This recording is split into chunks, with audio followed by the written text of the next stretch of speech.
Indeed a very comprehensive and a most important piece of legislation. Not only that it gives to the Town and Country Planning Department the legislative teeth to carry out its work, but more importantly, in my view, is that it lays the platform on which development in this country could take place now and going into the future. So for me, indeed, I consider that to be most important. The Town and Country Planning Department, according to my research, was established sometime back in 1958. And I believe prior to that, from the period of the 1920s up to 1958, the functions were executed by the General Board of Health or something of that nature. So basically I can say that health and town and country planning, that we are distant cousins. But this is important because when the Town and Country Planning Department was established and when the Act came into force, the Barbados that existed at that time was certainly not the Barbados that exists today. There's been a lot more infrastructural development. We've had shifting demographic patterns, and generally speaking, Barbados has developed at a pace which perhaps was not even envisaged back in those days. But the question is has the department evolved at the same pace as Barbados has been able to develop? And does the current legislation provide the framework for the kind of development that we anticipate in this country to take place? And certainly for the level of transformation that this Barbados Labour Party has spoken to, not only in its manifesto, but in the Covenant of Hope. Is the department and the policies that exist at the moment adequate for a time like this? The answer to that, of course, is no. And we recognized that some time ago. And that is why we are at the point now when we are introducing this legislation. And for me, it is important not only because this is yet another one of those things that we said to the people of Barbados that we were going to do. And I like when we say that we're going to do things that we actually do them. But more importantly, I really believe that this is going to set the platform for a level of transformation to take place in this country that will make every single Barbadian proud. And I go back to the Covenant of Hope. The Covenant of Hope of the Barbados Labour Party indicated or articulated a position that we were going to be pursuing sustainable development that would be to the benefit of all Barbadians. Development that would incorporate both the built and natural heritage of Barbados. And I think I would remind this honorable chamber and those who are listening at this point in time that this Barbados Labour Party that I'm very happy to be associated with and to be part of this government, it is this Barbados Labour Party that laid the infrastructure for the modern Barbados that we now enjoy. Infrastructure like airport and seaport, major highways, improved road networks, and international telecommunication systems that I would say are second to none, certainly in this region. It is this Barbados Labour Party that built the infrastructure that allowed Barbados as a small developing country to compete with the rest of the world and to punch above its weight. The Barbados Labour Party stands for development in a sustainable manner. Development that protects our built and natural environment. And I'm speaking about development which meets the needs of the present without compromising the ability for future generations of Barbados to meet their own needs.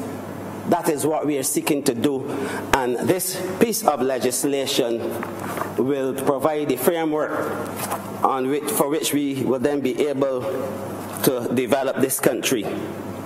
And that is one of the important things that this legislation will help us to achieve.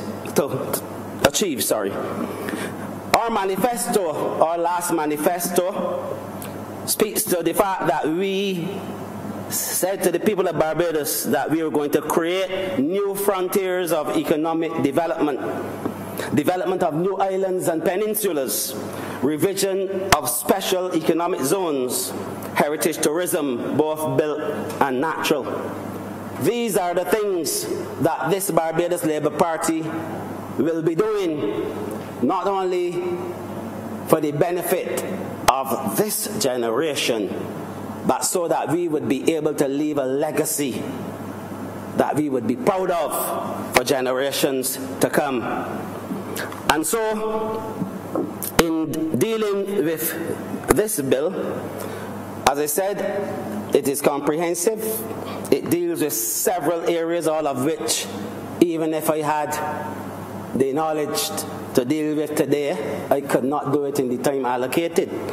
So I'm going to speak to a few areas that I consider to be important for the country, and those that impact also on the constituency that I represent, which happens to be the city of Bridgetown. One of the things that I want to speak to has to do with urban planning and urban design. And this is important for Barbados, and it is important for me, and in a very, very special way, not only because I am the representative for the city of Bridgetown, but because I spent 23 years of my life living in Chapman Lane and its environs within the city of Bridgetown. So I have experienced it. I know it. And I can say beyond a shadow of a doubt that urban communities in particular, like those in Bridgetown, have suffered as a result, perhaps, I don't want to say, maybe of haphazard planning. In other words, the communities were not well planned out.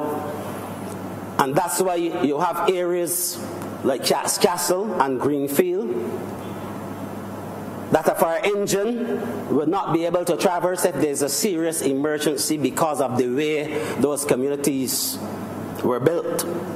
Houses that are in no ordered pattern like other areas. So the back of my house may well be the front, yours will be the front in terms of the way they're lined up. And it is for those reasons that the Barbados Labour Party government, the last Barbados Labour Party government, then approached the IADB in terms of getting the neighbourhood upgrade loan, which was a pilot project to bring these communities in line with modern Barbados.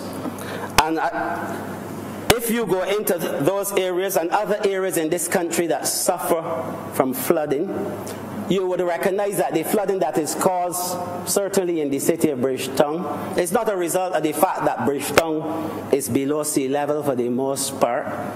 It's not a result of storm surge or those things. It is really a result of other developments in other parts of Barbados that were planned in such a way that they have affected the natural flow of the water and have caused serious problems of flooding in these areas. And that is why this legislation, when it comes to urban design, urban planning, is most important. Now, land policy in any small country such as ours will always present significant challenges. And those challenges are exacerbated because of the density of the population of Barbados. When you put those two together, it is very problematic for policymakers to really plan properly. So that when you go into some parts of the city in an already densely populated area, you would find communities and housing developments that are even more densely populated than the rest of the country. These are the issues that you're faced with. And then you have a situation where there's a scarcity of land space within the residential part of the city of Bridgetown, so that housing becomes a problem, land becomes a problem. So that how we reconstruct, if you want to call it that, the communities in the city of Bridgetown going forward is something that would have to be dealt with in a special way, in terms of integrating high-rise structures with what exists and with heritage Bridgetown. So that is also a part of what we are trying to achieve here with this legislation. And I believe that my esteemed predecessor from our side, the former Member of Parliament for the City of Bridgetown, the person that I refer to as the Dame of Bridgetown, she probably envisaged this and had that in mind when London-born towers were constructed, because that was a different type of development in terms of National Housing Corporation housing estates. And that actually provided the kind of space and the number of rooms that were necessary for a place like Bridgetown at that time. Furthermore, that development also had one or two green areas around the development, hard courts, shops, daycare center, the type of development that we must look at a Barbados of the future. But then the situation with derelict and vacant buildings is also a serious one within our capital city. And this is a matter that has to be dealt with, I believe, at the policy level, especially at a time when land and housing are very, very scarce commodities. The whole question of the conservation of our built heritage, this is one that for me is very, very, very important. We have Bridgetown and its historic garrison, but there are other areas of historical importance and cultural importance. Speightstown, Rock Hall, Hastings, Belleville, Strathclyde, and other areas have been designated as areas of cultural heritage significance. And I believe that the time has come when we formulate a policy that will embrace all of our heritage sites, all, not only Bridgetown and its historic garrison, that would then create a complete package for heritage tourism for this country going forward. And I think it is very important that we move in that direction and that we protect these environments. It is important because it is a source of great revenue. And certainly from my research, heritage tourists have the highest spend among any the various segment of tourism in the world, whether it be sports tourism or whatever. Heritage tourists spend money, and so we need to be able to market this and capitalize on this, and we need to do everything possible to protect our heritage sites and our heritage designation as a World Heritage Site. Another area of great importance for me is the area of climate change. And I hope that this legislation and the policies articulated within that document will see a Barbados where the relationship between town planning and coastal zone management unit, a relationship that is already good, but that is a relationship, Mr. Speaker, going forward that needs to be stronger. It has to be a harmonization of efforts to ensure that we construct the right kind of bridge that will help us to make the nexus between climate change and adaptation and sustainable development, because this is going to be of significance to Barbados going forward. Why am I saying that? We have a situation where the urban corridor is on the coast or near the coast. 70% of our population live in areas that are classified as coastal areas. Most of our tourism product is on the coast. Critical infrastructure, including governance, this place, government headquarters, police headquarters, immigration, Barbados Defense Force, the Queen Elizabeth Hospital, fire service, are all along what we would call the coast. This is something that we have to be very serious about going forward, because how we build out Barbados must take into account the impact of climate change. And I'll give you a few examples of what I'm talking about. It is said that sea level rise in Barbados is occurring at a rate of about 10 millimeters per year. It takes 1 meter of sea level rise to put 8% of our critical tourism infrastructure at risk. And with a 2-meter rise in sea level, 36% of our tourism infrastructure is at risk. So this, Mr. Speaker, is a very serious matter for us, and one that we cannot ignore. If we do so at our own peril.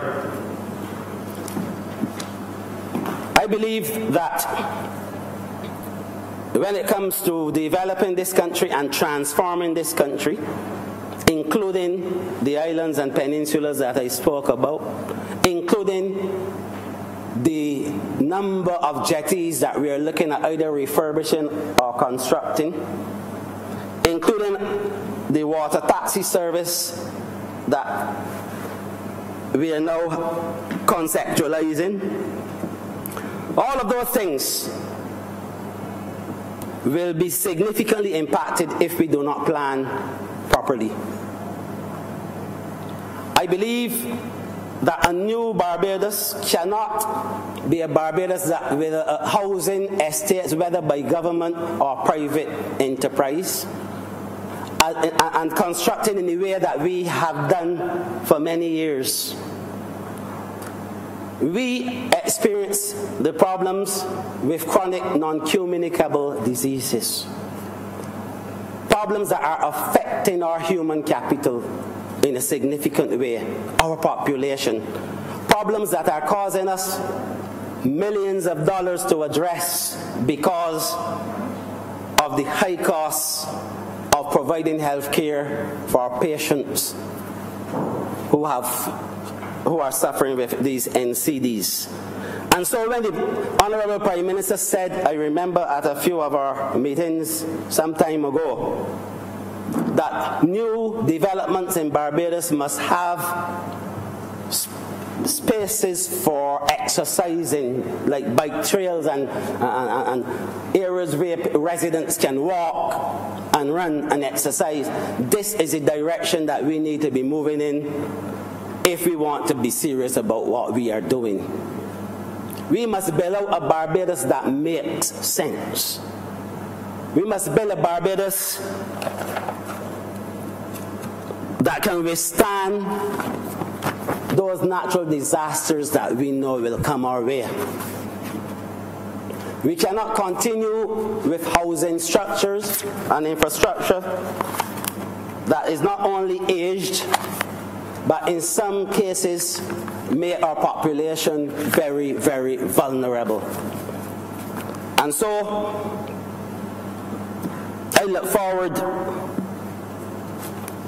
eagerly to the day when this legislation would be enacted, and not only enacted, but when the enactment of this legislation would translate to transformational development in this country. And I know that one day, when we reach that point, when we see a Barbados such as we have never seen before in terms of the level and type of development, that all those who had anything at all to do with the preparation of this document, and those of us who speak about it in this assembly today, those of us who pass this legislation, we would be able to say, or our families, our people who remember us, would be able to say that it was on this day that Barbados made a change for the better.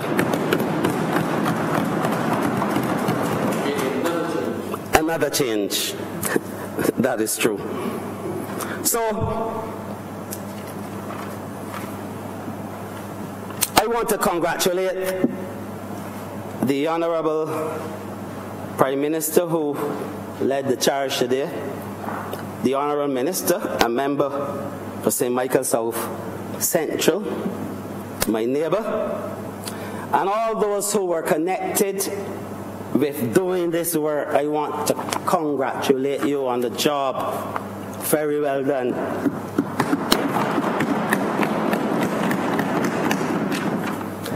And now it is up to each and every one of us in this honorable chamber not only to congratulate, but to do our part in whatever ministries that we are responsible for and whatever constituencies and communities that we are responsible for, to do our part to make sure that this legislation is translated into development for all of our people. And with those few words, Mr. Speaker, I am obliged.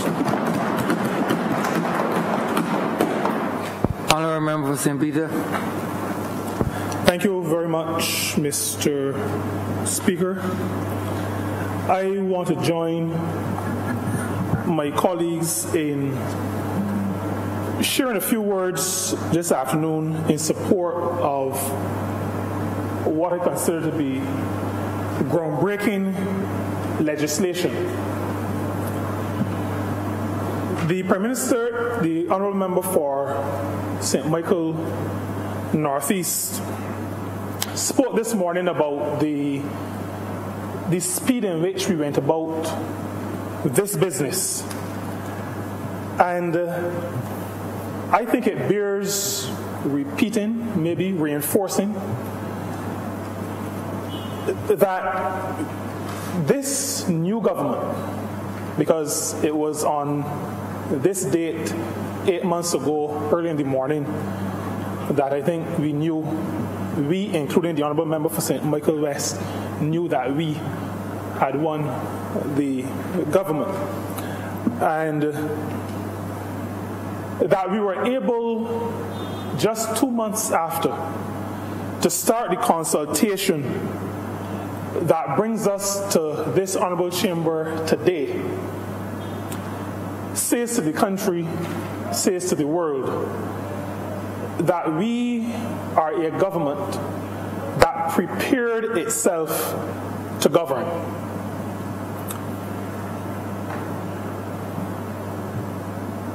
That we were able to fashion legislation based on consultation, significant, deep consultation, is also indicative of the kind of government we are.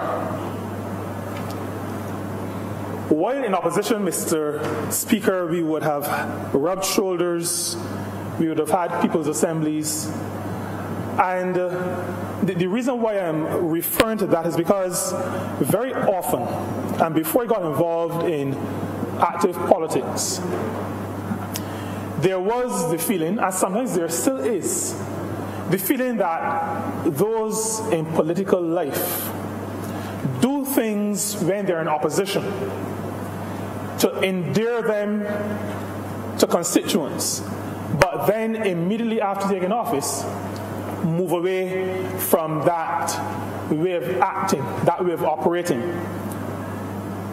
We rubbed shoulders, we had people's assemblies, but in order to craft legislation to support our policies, we engaged with stakeholders. And so the Prime Minister indicated that she would have chaired the first 2 stakeholders meetings. And we all know that the Honourable Member for St. Michael, South Central, would have participated in the very last one just a few days ago. Policy and legislation guided by the people, guided by those who are involved, those who are going to be impacted. This is what we are debating here today. Now, as it relates to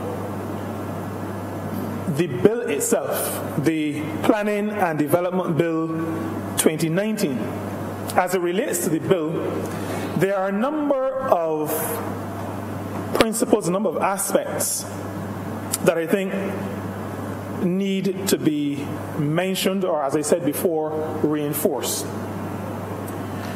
The matter of transparency and accountability speaks to good governance. It is a matter on which we campaign hard. It is a matter that we continue to focus on. And so, Mr. Speaker, that those who apply for planning permission are able to see in good time reasons why, that decisions can be challenged and information be mandated to be made available, speaks to this government creating a process that is transparent, that holds people accountable for their actions, so that people involved in decision making cannot hide in the darkness of the night and do what they have to do and then treat people as though they have no rights, they have no right to challenge, to have access to information. It speaks to the fact that in all we do, including the whole matter of planning, the whole matter of developing a country, transparency and accountability, a good governance, forms the core around which the policy and then the legislation is crafted. And that is a principle, Mr. Speaker, that we as a government are trying to, even though we say that you cannot legislate culture, through our legislation and through our actions, we are attempting to change a culture. And that is why I continue to refer to the principles upon which pieces of legislation are formed. I think it is important that the people understand, that all of us, my constituents and Barbados generally, understands that this government is not just about creating laws, but it is about reinforcing principles of good governance, good operation, principles of accountability, and principles of transparency. As it relates to good governance, Mr. Speaker, I listened to the Honourable Leader of the Opposition, the member for St. Michael West, this morning, and my colleague, the Honourable Member for St. Michael South Central, spoke to waxing philosophical. I had a different view because in light of what I consider to be the substantial nature and the substantive nature of the bill, the transformative impact that it will have, and I know the Honourable Member will understand when I talk about parables, when the Honourable Member spoke to going to the jetty and not going back and then not being able to swim, I had actually come to the conclusion before he said that he couldn't swim. And that is because as he gave his input, it felt a little bit as though he was floundering. And But this is not the place to give him a life jacket or a life ring. But I could tell, based on his input and his intervention, that maybe he was a little deficient as it relates to swimming. This bill, Mr. Speaker, is about sustainable development. This is not about taking shots about various things that may be subject to other discussions and other debates. The sustainable development of a country speaks to developing a people. It speaks to developing places where people live. It speaks to the development of the natural environment. It speaks to the development of businesses, and out of businesses, the creation of employment opportunities, the creation of wealth, the improvements of standards of living, while at the same time addressing issues such as the very important one raised by the Honourable Member for the City, climate change, climate adaptation, and policies relating to mitigating the negative impacts of some of these things. And the Honourable Member for St. Michael South Central indicated this morning that planning will be intricately tied to the physical development plan. Because, Mr. Speaker, this government does not believe in ad hoc development. Nobody going forward, Mr. Speaker, is going to wake up one morning and decide this is what we're going to do. And then tomorrow, well, we're not going to do that, we're going to do this. Planning, if it is to be sustainable, if it is to benefit the country and the people of the country, then it has to be within a context. The planning has to be based on discussion, deliberation, decision-making, which, when put together, creates a package that allows for well-thought-out, well-structured development of the country. And so that this bill, which we hope will become an act very soon, that it centers development within the ambit of the physical development plan, speaks to a piece of legislation that is saying to Barbados, and it also is saying to potential investors who may not be Barbadian, that this is a country that is thinking about its development and that will fashion planning and planning permissions within the context of where those who lead, where the country wants development to proceed, the route along which we want development to proceed.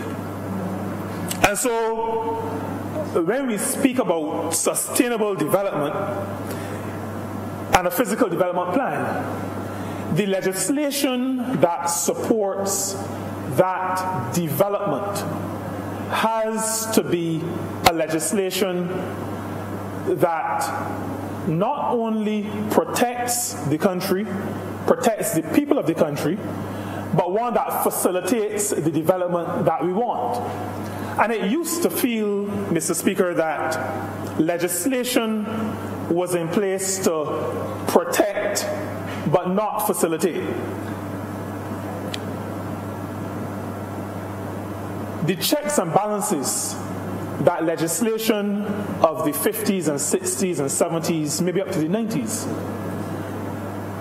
the checks and balances sometimes gave the impression that there was a preponderance to saying no,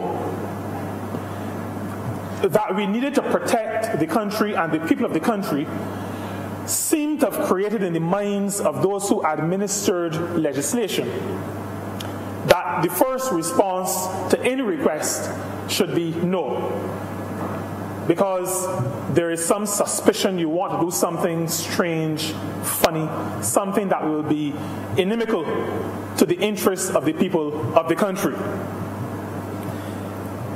The provision in this bill for provisional refusal, conditional acceptance, in my view, is revolutionary. And I believe that the passage of this bill will be the turning point in the change of mindset for those of us who are servants of the public, where we do not see, as some of our predecessors have, that if somebody from civil society, the private sector, a citizen generally, comes to an office, sends in an application, that our first thought should be, no, they want to rip off the government, they want to do something shady.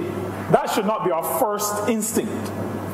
We should be thinking, you have to follow the rules, but if the application suggests that you haven't followed the rules, how can we help you to get to the point where you are following the rules? Provisional refusal speaks to decision-making in favor of the development of this country. And Mr. Speaker, we need to develop the country. We have lost a decade. We have to regain our losses and we have to move forward. In order to do that, there must be development. And so our thinking has to change. Thinking at the level of public servants, thinking at the level of those of us who lead ministries as ministers, thinking at the level of regulators. Our mindsets have to change. And this piece of legislation will contribute to the changing of mindsets so that our thinking is, how can we facilitate development? How can we get you to yes while ensuring that you are not breaking any sensible rules that have been put in place to protect the people of the country? There is need for efficiency. There is need for effectiveness. When I became head of the president of the Barbados Hotel and Tourism Association some years ago, one of the big complaints had to do not just with the tendency for public servants to say no, it also had to do with the time that it took to get approvals from the Town and Country Planning Department. That was a complaint that we heard. It never seemed to stop, never seemed to end. On investigation, I realized that firstly, if you're building on the coast, then you have to interact with about 17 government departments between idea and opening your doors. Your application is done in hard copy, so it is paper-based. My investigations reveal that it is placed in a file. And in order for each of those 17 departments to consider the application, they have to receive the file. So that if I apply to town planning, I'm on the coast, so coastal zone has to input. But coastal zone cannot input until they receive the file. They cannot get the file until town planning has done some work on the file. It has to go to the Ministry of Health. It has to go to the Environmental Protection Department.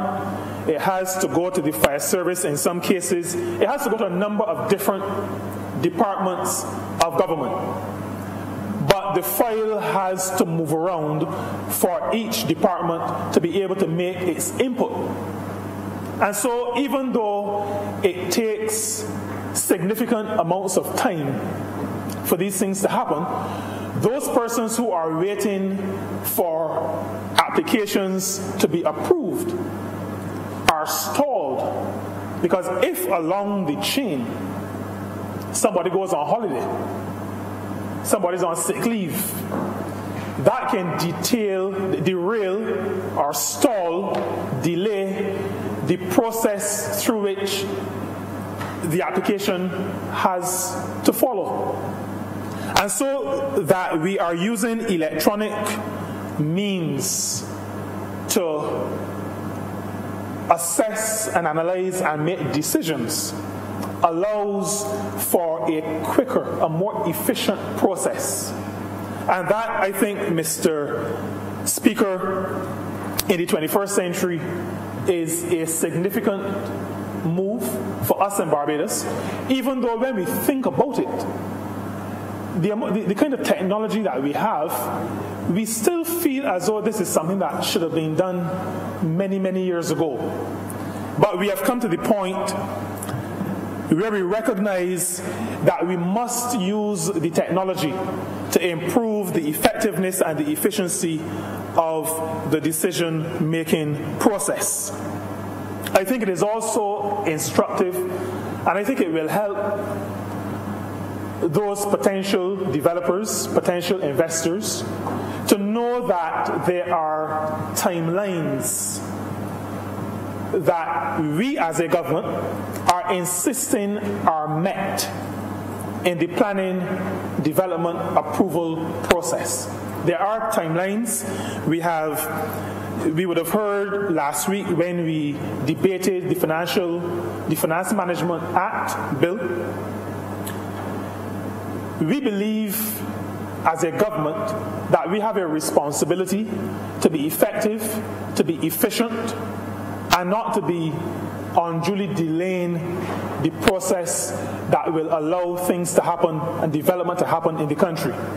And so we are imposing timelines, I will say, on ourselves, on the ministries and departments that we are responsible for.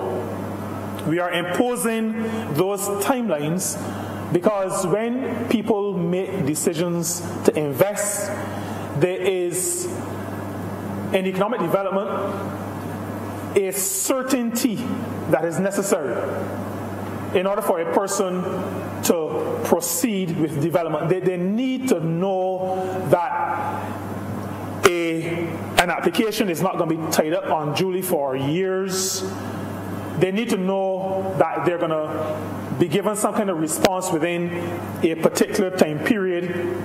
They need to have these elements of certainty when they are intending to make decisions on how to invest their funds. These, Mr. Speaker, are very important matters if this country is going to develop. And if we're going to develop, we're going to need investment. Some of that investment is going to speak to the need for planning permissions. And so in order to strengthen our appeal and in order to manage government in an efficient way, timelines are important, not just to be set, but these timelines also have to be adhered to. And so I would want to add my voice to the call that when this bill is enacted, that those responsible for its administration, those responsible for executing the provision of what will be the Planning and Development Act, take seriously the obligations that they have to responding to people. Too often, our constituents in St. Peter, from time to time, share with me that they're trying to get in contact with a government department and nobody is answering the phone. They are trying to get a response from a department and they're told, well, it is being considered. Prime Minister spoke this morning about I think she said the files were feet high. Further consideration, or was it maybe the member for St. Michael South Central, further consideration required. We call it, outside of these August chambers, time wasting. decisions need to be made. Timelines need to be adhered to. And even though we speak to the preponderance of yes versus no and the facilitation mindset, sometimes the answer will be no. But if the answer is no, then those who apply need to be told in reasonable time the answer is no. Don't keep people hoping and waiting, and you're not providing the responses that you need to provide so that people can get on with their business. There's another aspect of this bill, Mr. Speaker, that I want to touch on, because quite recently we had in Speightstown the matter of the home of Mr. C. Van Roland Edwards, who all of us, I believe, would know is the composer of the music to our national anthem. And there had been much debate, much toing and froing between certain government agencies and some of the relatives of Mr. Roland about the house, the structure, and for a number of years, a threat to totally demolish the building hung over that situation. And I would want to say, Mr. Speaker, that there needs to be an understanding on the part of authorities of the importance of our heritage. I've said many times that Speightstown, Barbados' first commercial center and the springboard of much of Barbados' development, is itself a heritage location. And then when you have the home of the one who provided the music, composed the music, and I sit in this August chamber next to the Minister for the Creative Economy, that is what we want to encourage. But you have a department who, having done an investigation, said that the entire house is to be demolished. It took money being spent by the relatives to get good engineering advice to come to the conclusion that only the top floor needed to be demolished. But because government agencies have power, and because there is not in the minds of enough of us of the importance of our cultural heritage, there was the notice that the house is to be torn down. I am glad, Mr. Speaker, that this bill recognizes the importance of preserving the cultural heritage of this country. I believe that a people will get its sense of where it has come from and where we as a people are going if we have a connection with our cultural heritage. If we lose that connection, then we lose who we are. We become individuals who are just born to go to school, to earn money, to pay bills, to die and be buried. But Mr. Speaker, that is not the country that this Labour Party government is intending to build. We are intending to build a country, or to contribute to the building of a country, where the individuals who reside in the country, the citizens of the country, Barbadians, but not just Barbadians.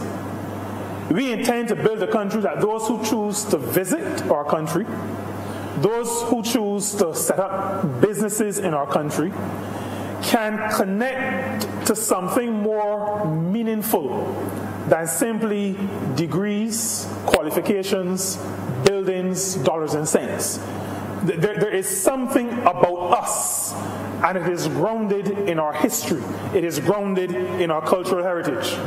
And so to the extent that this bill speaks to the preservation of our cultural heritage, I want to say, Mr. Speaker, that is an excellent provision. It is a symbol of the fact that this is a progressive piece of legislation that speaks to more than just bricks and mortar, that understands, the bill shows an understanding in the minds of its crafters, in the minds of those of us who form the government, who support this bill. It says that we understand that we are building a society. We are not just building bricks and mortar country. The final thing I want to speak to has to do with something that's been referred to before, and I think it is important because, and I'll be repeating, and I know there are certain standing orders and rules about repetition, but Mr. Speaker, I'm sure you will indulge me because I think that the whole matter of planning obligations, sometimes called planning gains, is something that bears repetition. I say that, Mr. Speaker, because some constituents in St. Peter, and I'm sure some in other places, some of them are sometimes a little bit uncomfortable about investors and development. It is sometimes felt by people that these rich people with lots of money come into our parishes or constituencies, have developments, and reap significant profits. And that suspicion creates a distance, often creates a distance between the economic activity that is taking place, even if persons are employed in those facilities, but it often creates a distance, sometimes a disconnect, between the economic activity, the building or the investment that has been done, and the people who live in the surrounding areas, because of the view that those who we used to refer more often to, we still do sometimes, those who we refer to as the capitalists. There was the view, and there often still is the view, that the capitalists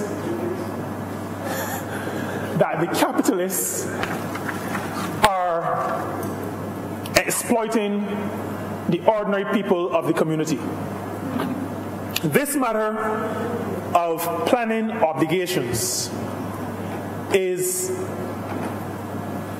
an inclusion in this bill that I want to highly commend.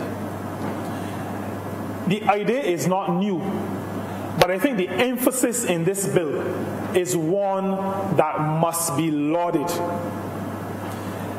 To make provision to insist that those who invest in a community or close to a community must do something to assist in the development of the community that surrounds the investment is a laudable inclusion. It is one that we must work with in the process of nation building. Now, there was a provision or an understanding that these planning obligations would relate to the provision of housing and low-income housing for residents. This bill makes provision not just for housing as an option for planning gains, but things like beach access, which for the people of St. Peter means a lot. We are fortunate to still have a few areas where we can go to the beach. And this bill, in the context of St. Peter, recognizes that areas on the coast will be developed to generate economic activity, foreign reserves, foreign exchange, to generate jobs, to provide linkages with the agricultural sector, to provide linkages with the manufacturing sector. While we recognize that economic activity and development will take place on the coast, the idea of planning obligations allows us as a community to insist that, for example, provisions be made not just for public accesses to beaches, because in Barbados there are public accesses to beaches that assume that we are still living in the 50s when in a community only 2 people own vehicles. And so a number of public accesses to beaches are only available to those who are walking. Planning obligations allows us to say to developers on the beach, don't just provide a track, provide car parking spaces so that people can get to the beach. Don't just provide a track and car parking spaces, provide bathroom facilities. And so the idea of enhanced beach access, and that's what we mean by enhanced beach access, not just a track, but a provision that will allow Barbadians to benefit and to enjoy the place that we call home, and not to be disadvantaged by those who invest and those who earn significant sums from their investments on our beaches. Planning obligations, Mr. Speaker, also include in this bill matters like assisting with schools, helping to keep schools in good repair. We are operating in a Barbados, after having lost the last 10 years, where, as sometimes we would say, the kitty is empty. But there are many of our educational institutions where our children, where future generations are expecting to be equipped to face the future. But many of our school buildings have serious need for attention and repair, including school buildings in St. Peter.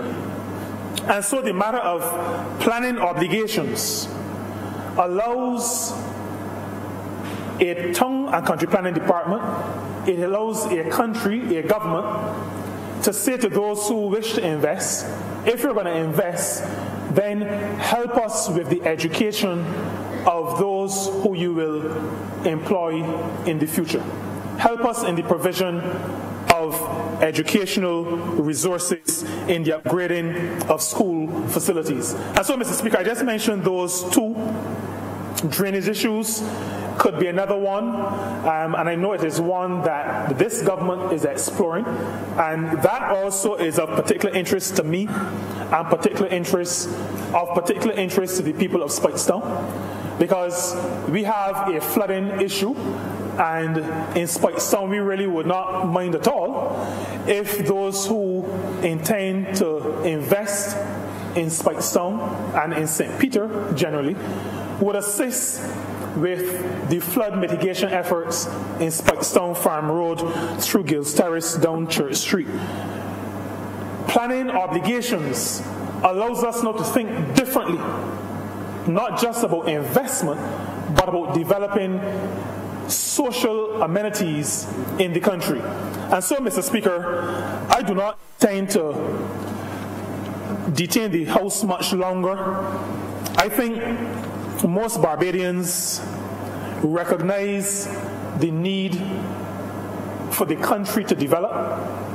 I think most Barbadians recognize that development is necessary to increase our total output as a country, our gross domestic product. I think most Barbadians recognize that development is necessary if jobs are going to be provided. Barbadians recognize that if we are to move up in our rankings as an attractive location for investment, then pieces of legislation are absolutely necessary. Because at this point, Mr. Speaker, we are in the second 100 of the Doing Business Index and all the other indices that speak to potential investors and tend to guide them as to locations where they can use 2 more minutes. their funds. And so, thank you, Mr. Speaker. And so, if we are to move from where we are, where we've been put by the last administration, and to get back to where we were and become even better, then systems have to be put in place that allows for a more effective, efficient way of making decisions, generally speaking. But in this case, the instant case of the planning and development process, I want to submit to the country that this bill is just one of those pieces of legislation that will assist the development of the country, will assist in the development of the people of the country, and will place us in a position to be able to take advantage of investment opportunities that are there, that are waiting to be captured. It will do so, however, Mr. Speaker, not at the expense of the people of the country, not at the expense of rules of good governance. It will do so within the context of a well-thought-through physical development plan. It will do so within the context of wanting to be a facilitator rather than a hindrance. It will do so within the context of wanting to build out a country and develop a people, improve standards of living, and allow this small country of Barbados to punch above its weight once again. I'm obliged to you, Mr. Speaker. Honourable Member for St. Michael East. Thank you, Mr. Speaker. Thanks all the members so far for the great enlightenment which they have shared with me and this honourable chamber. Well, I would like to speak about the provisions within this instrument. I would also like to speak about what I think the instrument ought to be. Not only what it is, but what it ought to be. I know we have addressed the forms of appeal, the methods that can be used for the appeal. We have spoken about the penalties that can be applied, and we have done a lot of work in those specific areas in relation to the legislation, the regulations within the legislation. But I am a little concerned about the mental framework that influence the future of Barbados. And some people trapped in classical colonialism. And everybody wants to preserve best practices that derive from classical colonialism. Everybody wants to preserve the best buildings that derive from classical colonialism. And to me, it's a a great concern. Nobody speaks about the looting that occurred in this civilization very early. So much so that we struggle every day for a national identity. We struggle every day to reconnect with a heritage. Therefore, there's nothing that we have or that we can clearly identify that is a form or a construct of the perpetuation of the heritage of our people. Yet, every day, we talk about the greatness of black nations, and sometimes we talk about Barbados being in the forefront of our black nations. I I'm a student of history, and I've read about the criminality of Napoleon Bonaparte and the manner in which he treated the Egyptian civilization, the raping, the plundering, the destruction of the architectural nature of Egypt and all around the River Nile, right down to Ethiopia and all of those lands. Mr. Speaker, from the fraternity of the Rastafarian civilization, which it ought to be respected as not just a religious body, but a civilization, a continuation of a civilization of the African continent, find itself into Jamaica and across the Caribbean, and probably perpetuating all the barriers, breaking down all the barriers of West Indian unity, the Rastafarian movement, and all the virtues that mirror itself in what these various bodies do. The criminal Gayavani, who went into Africa itself and plundered the resources of Africa, taking out all the fossils out of the soils of Africa, the bones of the ancestors, carrying away all the artifacts from within the temples of Alexandria. All of these people did all these things in order to stop us from believing that we had any civilization whatsoever. Yet we produced the best temples, the pyramids. Yet we had empires. They speak about the African empires, but no, and they show us big buildings, sir, bigger than Ilara Court, bigger than the House of Assembly, and yet we have no civilization. I thought that at this juncture we would have been here today studying what way we can reclaim those features that mirror who we are. I didn't believe that Belzoni would have been Gayavani Belzoni, the Egyptian who raped the temples, would have been successful in disconnecting us from who we are by making sure that these temples were not seen. I didn't believe that Napoleon Bonaparte, who some people seem to believe ought to be the man in charge of things or influencing the type of language that we speak in Barbados.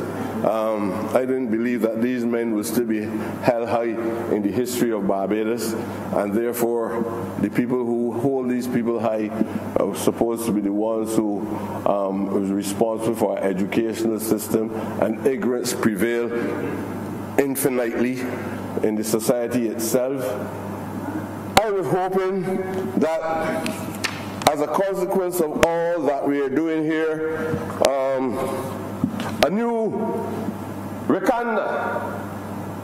Everybody is talking across the society. Every little black boy and black girl is speaking about this great creativity of Wakanda, and this Black Panther, and how black people are now trying to create, based on the imagination of the person who wrote the script, these great achievements in technology, and to demonstrate that black people could be far ahead of all others in the world. I am now seeing, and I want to speak of my leader as the Black Panther, the female Black Panther, who will now create a new civilization for our people. I also want to speak, sir, especially about missionaries, because in this picture it demonstrates how people claim, especially out of alien lands outside the African continent, claim a right to Wakanda, and these people believe that they have a right to the control of the sovereignty of Barbados. And the missionaries were playing this role for a considerable time, and I am really shocked that in modern Barbados, the missionaries once more believe that there ought to be people in the forefront of creating the new Barbados. Both major stars in the Wakanda picture with the Black Panther claim some leadership to the sovereignty of the land. And one who was born within the colonial system and had a completely different education, he felt that he had a right to displace the Black Panther. For all those who did not see that picture, go to school, read, at least follow up the arts, at least check that picture and try to see if you can extrapolate any lesson that will help you to give a new direction to Barbados as it ought to be given. The truth is, this government, I would have hoped, and I heard some little elements of it, of what we are setting about to reclaim. And I still very much believe that this is something that we need to put a stop to, the erosion of all that is a mirror of what we have contributed to the development of Barbados. I heard, and there's evidence in history, that we have done great work, not just on the African continent, not just using the word development and modernization in the most loose way as is recorded in the Oxford Dictionary or the Webster Dictionary. Everybody talks about development. But when you talk about development, you really mean the exclusion of the child house. Everybody talks about development, they really mean the exclusion of the so-called dry toilet. When people talk about development and modernization, sometimes that mental construct that governs their thoughts exclude the village life and the unpaved roads in the society.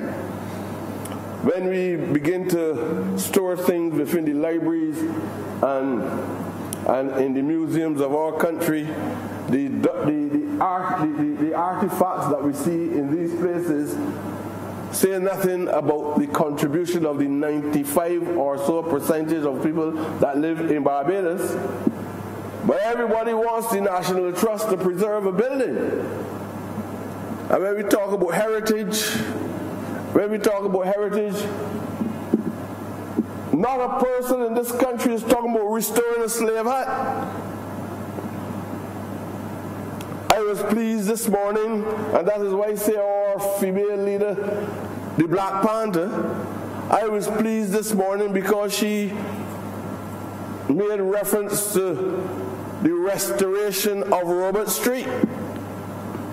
And although it is not exclusively of African origin, it is that evolutionary journey of our people which need to be protected. Everybody want to knock down those verandas that we had on the top of those rum shops, on the top of those grocery stores.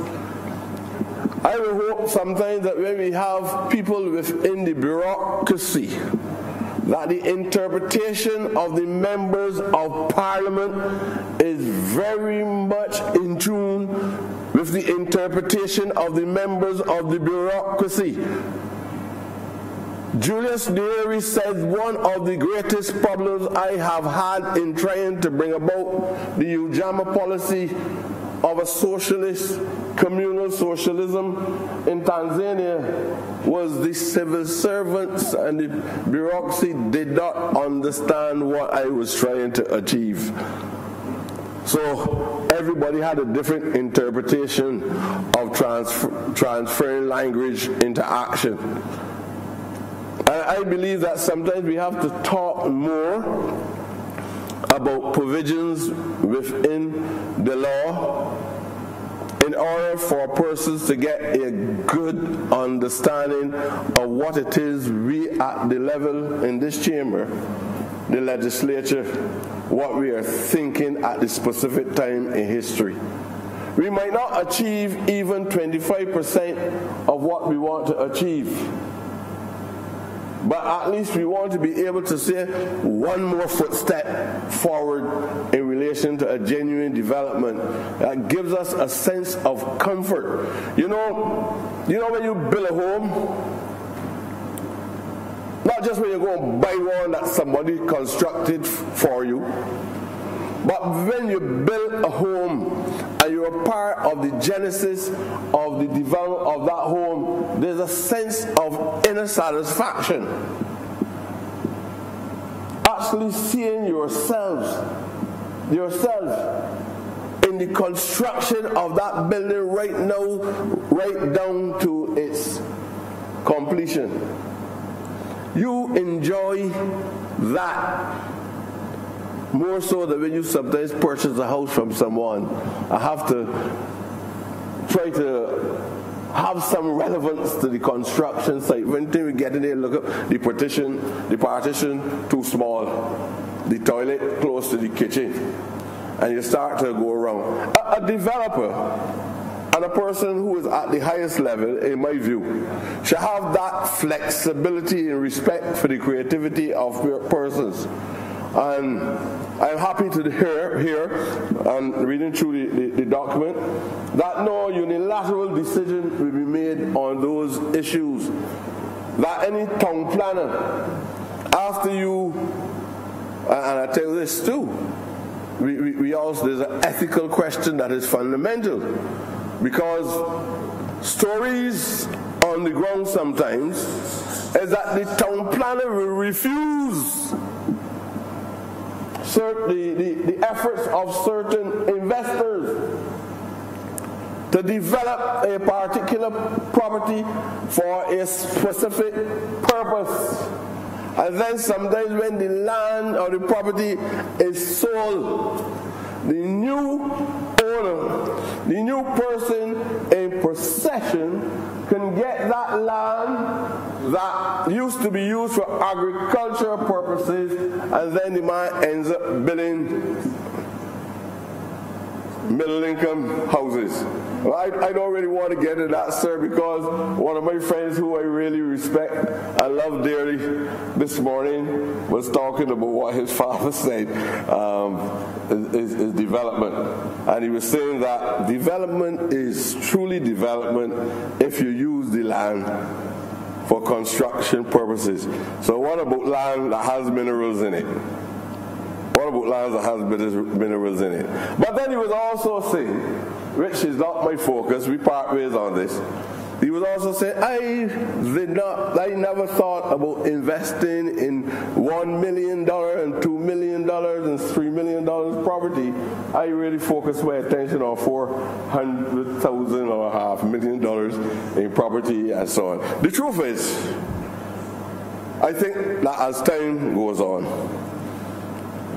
since I really believe that he is an individual, that his thoughts are also malleable, that as time goes on, he would understand the biggest crisis which we have, especially in the city of Bridgetown, and in St. Michael's East and your constituency, and Southeast, and some of the, especially in the urban communities, is limited land, and therefore we cannot concentrate on building $500,000 houses.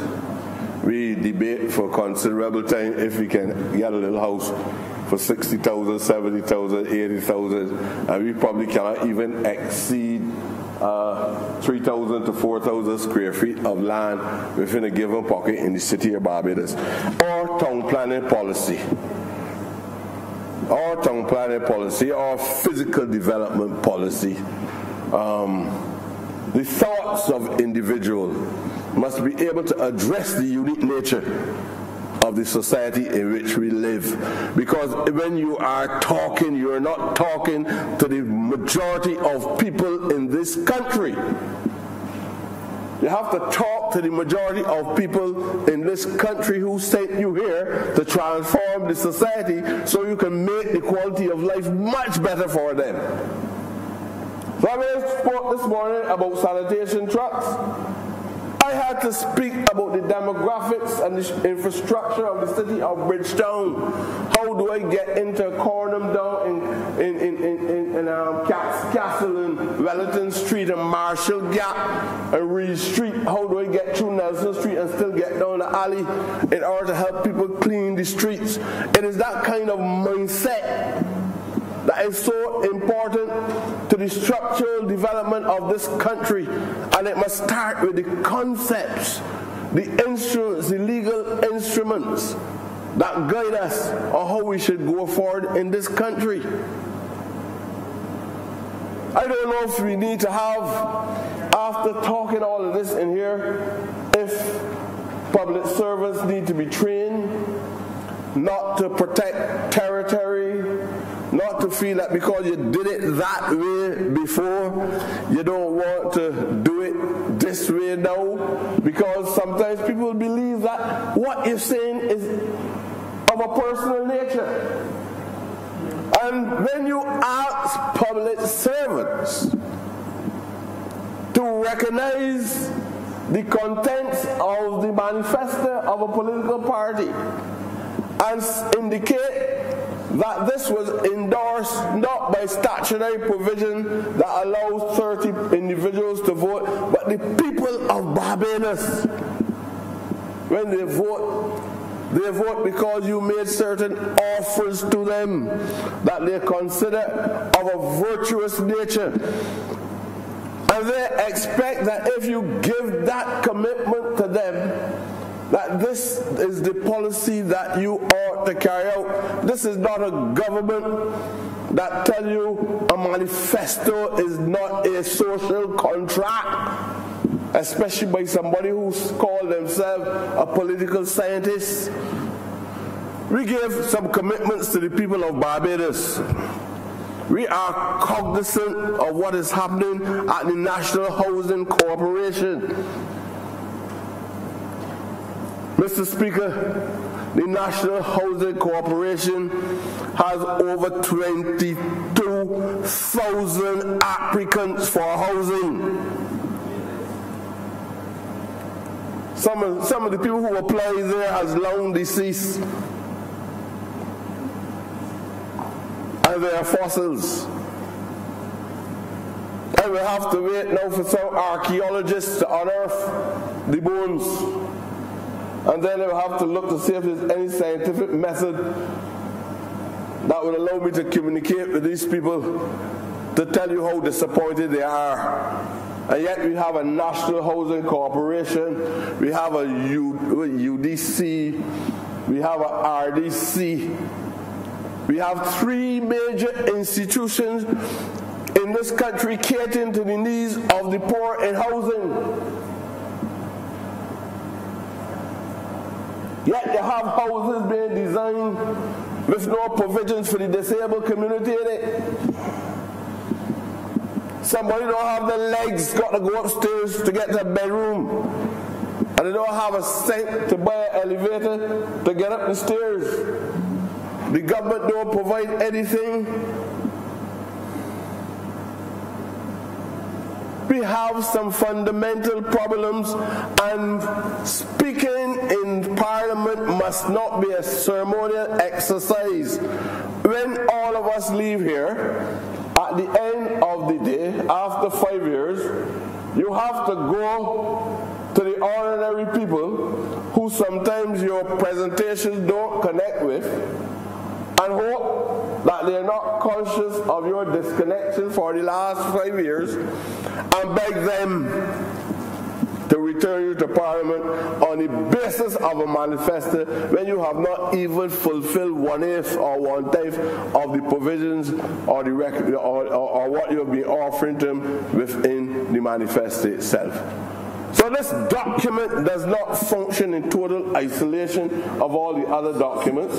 This document does not apply itself to transforming any society and creating any new Wakanda. The persons who are here, who are going to engineer the process, must also be very conscious and should be very much involved in the debates. They should be involved in the debates because they must understand what is the intention of Parliament.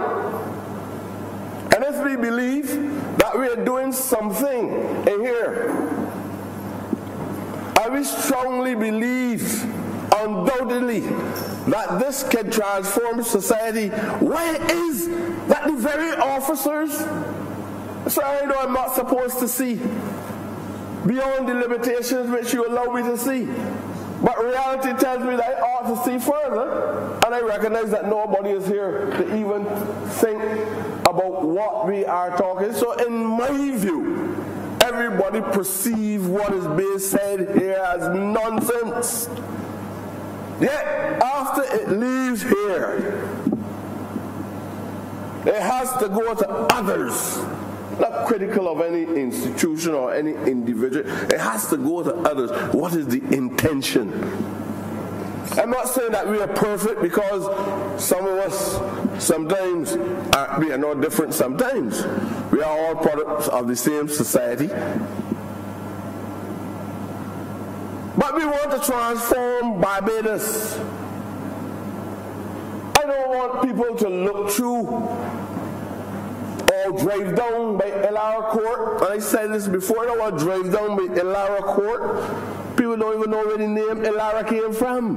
The Prime Minister's residence. I don't want to drive down by Elara Court and look to the right coming from Bussa and don't understand what that house on the right hand side means. I came in here and I said it before, I'll say it again, because people like the Bible and they read the same passage over and over again. But when Prescott or anybody say the same thing over and over again, it's offensive.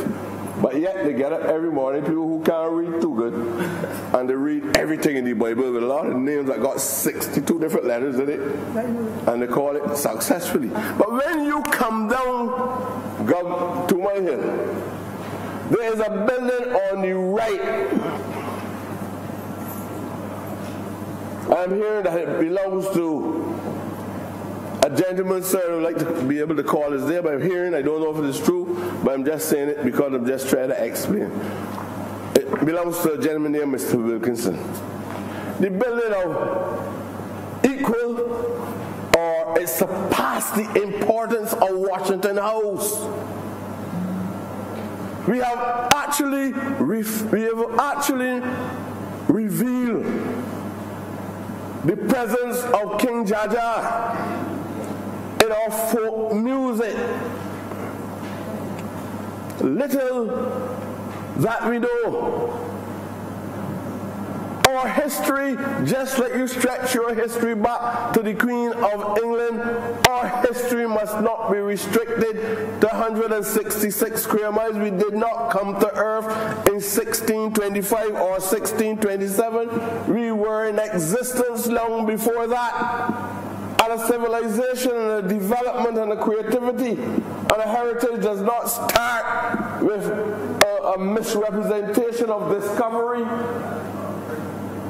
You can't tell us that Barbados was settled in 1627 or 1625 and run a major dispute between 2 years, and to make us believe that we are exclusively Barbadians. So you only come to earth in 1625 or 27. You don't have any history prior to that. You don't have to tell people stupidness only about slavery and to say we were slaves. You didn't know that you existed before slavery.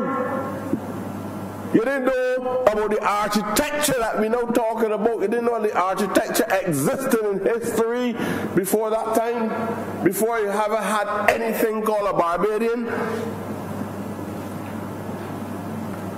The greatest riches, the greatest temples, the greatest discoveries, the greatest inventions existed on the African continent. You speak of the cradle of civilization around the River Nile, and you're speaking about the African continent, and yet African people continue to perpetuate foolishness. In general, sir. I'm not saying it's coming from here. In general, all of us would like to believe that we are making some contribution to civilization. One of the greatest sociologists said, no man likes to live a life regardless of how many riches that he has, knowing that he's not wanted.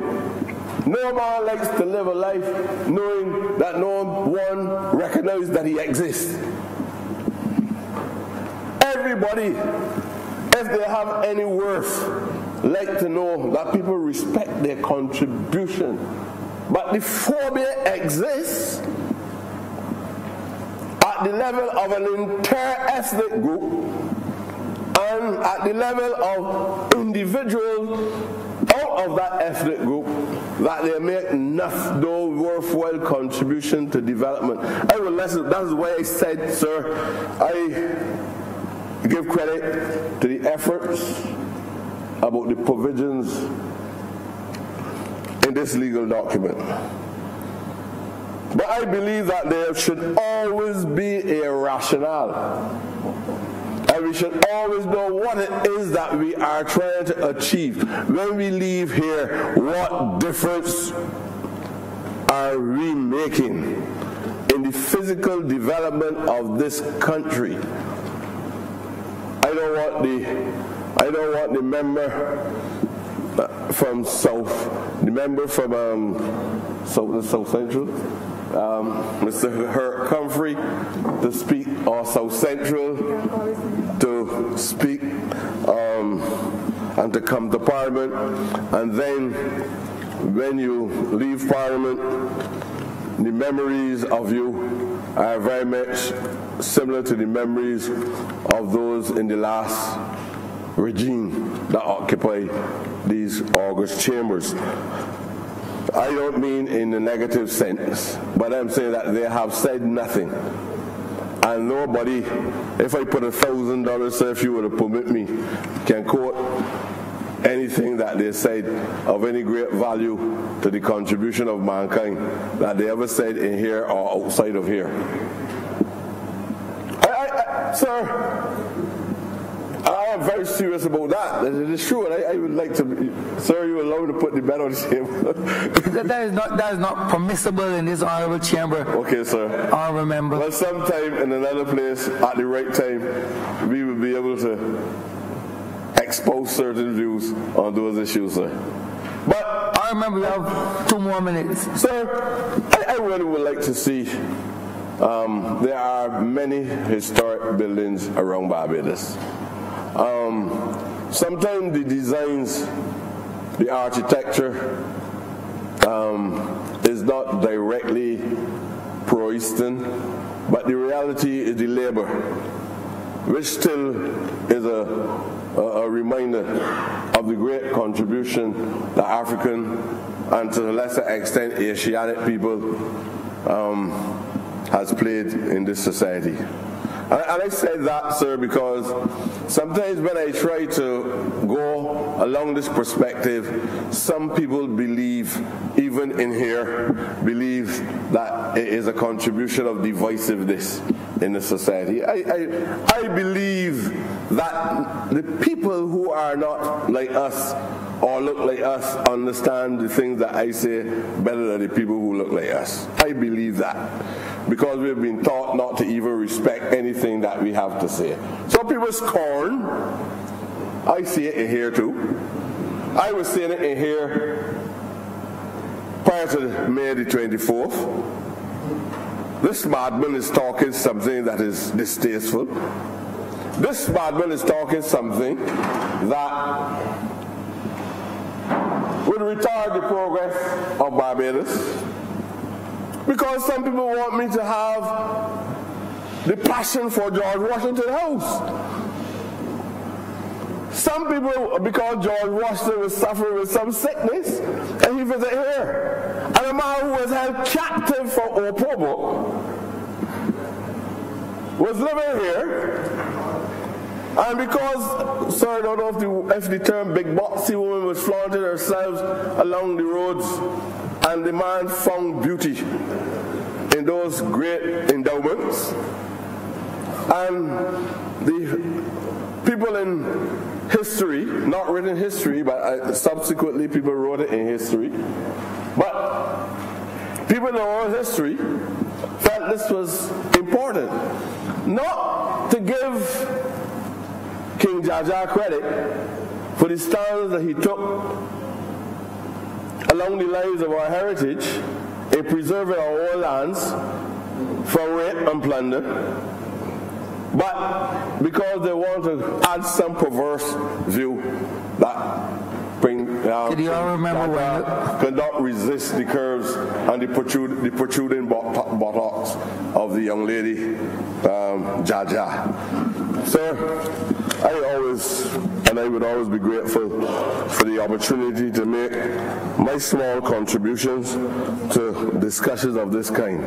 But I want to say congratulations, and I would like to believe that is objective criticism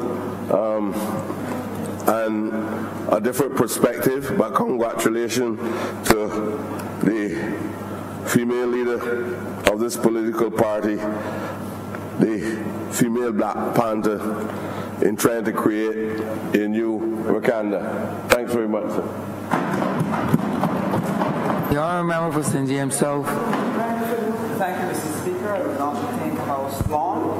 I just want to rise in support of this particular bill that deals with our physical development planning and to utter my congratulations for the hard work that has been put in, both by the Minister responsible for town planning, the Minister in Economic Affairs, and the team that worked on the bill. And I rise to support it because I want to share the importance of it in relation to the economic transformation of Barbados. When this Barbados Labour Party administration first came to office, we found an economy that was in shambles. And we found an economy that was not only broken, but was about to break the lives of every single Barbadian. And consistent with our history, consistent with our behavior and culture as the Barbados Labour Party, we do not come to office without a plan. And therefore, you would see in our manifesto that this party came ready not just to win a government, but with a plan to govern and to govern well. And therefore, it started out with the mission-critical elements that were needed, the emergency measures that had to be put in place to prevent the ship from sinking. And this we put before the public. We talked them through the different elements. We shared it constantly with them. In the background, however, we were already laying the foundation for the economic transformation, for the economic growth that must occur so that Barbados can get out of the hole that we're in. We stopped the ship from sinking, and now we have to set our sights and get to shore. So, Mr. Speaker, foundational to laying the plan for economic growth is the piece of legislation that has been brought here today.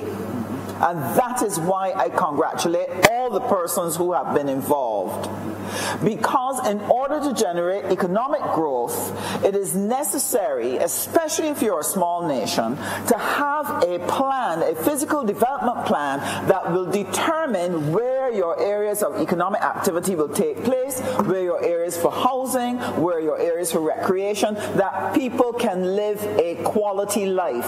And when you're dealing with a small nation with limited land space, you have to be extremely good at managing your physical planning development in order to ensure sustained growth and success for every single Barbadian. So I want every Barbadian to understand that that is top of mind for the Barbados Labour Party, and that everything we do is geared towards ensuring that. Now, why is the economic growth plan extremely important at this point? Because Barbados cannot go forward simply on taxation. Taxation was to actually just stop a hole so that we could stop the ship from tipping over. But we know and have been working on the elements that are necessary to go in place to generate the economic growth that is important. And therefore, the piece of legislation that was so wonderfully shared today that looks at how we're going to do our land use, how we're going to manage the town planning process, how we're going to quicken the business facilitation aspect of it so we're able to attract investors, and how how we are going to manage the different areas that we have. Because what is going to be needed is transformation of our major towns. So you're talking Bridgetown, you're talking Holetown, Spikestown, Oistins, and you're speaking about Warrens. The development of Warrens is important, and we have an opportunity to lay out and manage it properly that we get the best use. We're talking about the corridor from the Garrison all the way down to Spring Garden.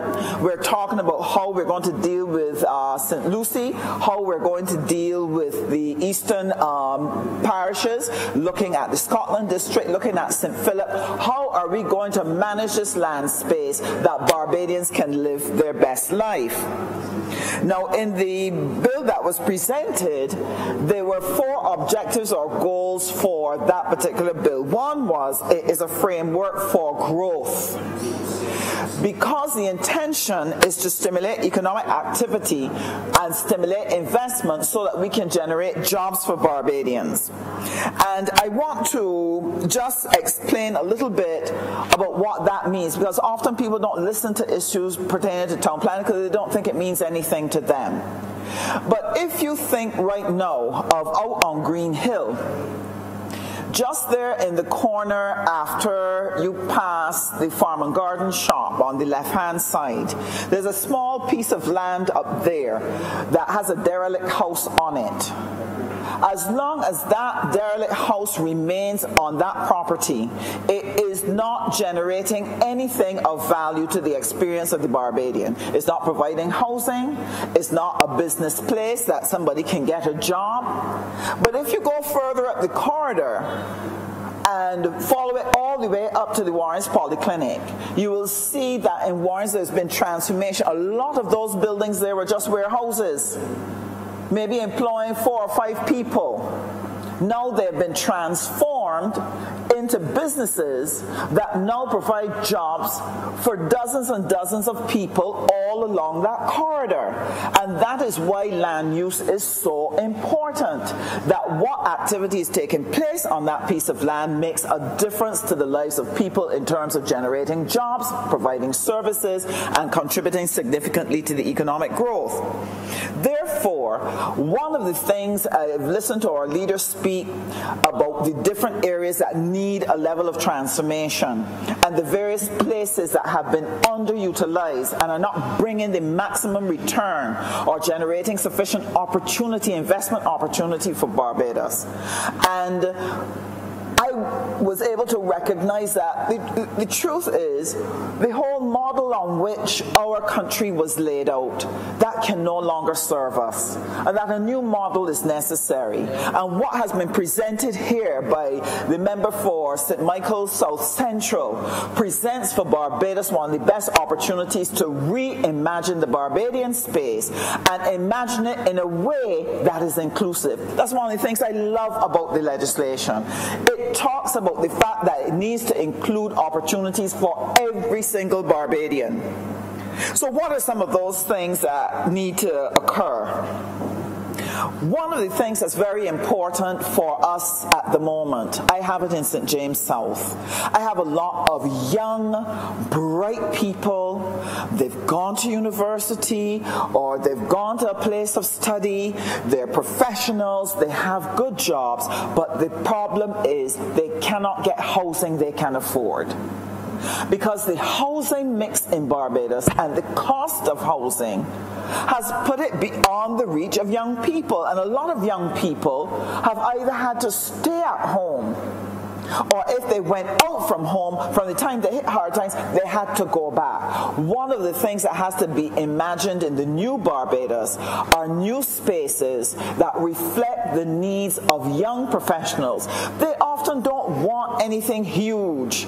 They may not want a garden to take care of. What they may want is an apartment or a duplex or something that looks attractive, it's modern, easy to take care of, that they can live out that busy professional life that they have. I have dozens of them in St. James South asking me, begging, where are the opportunities going to be for housing? And this plan here will free up areas in which we can attract investors who will start to build the type of housing that this group needs.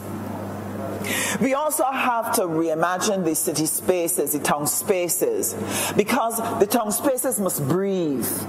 They must be friendly. They must be full of life.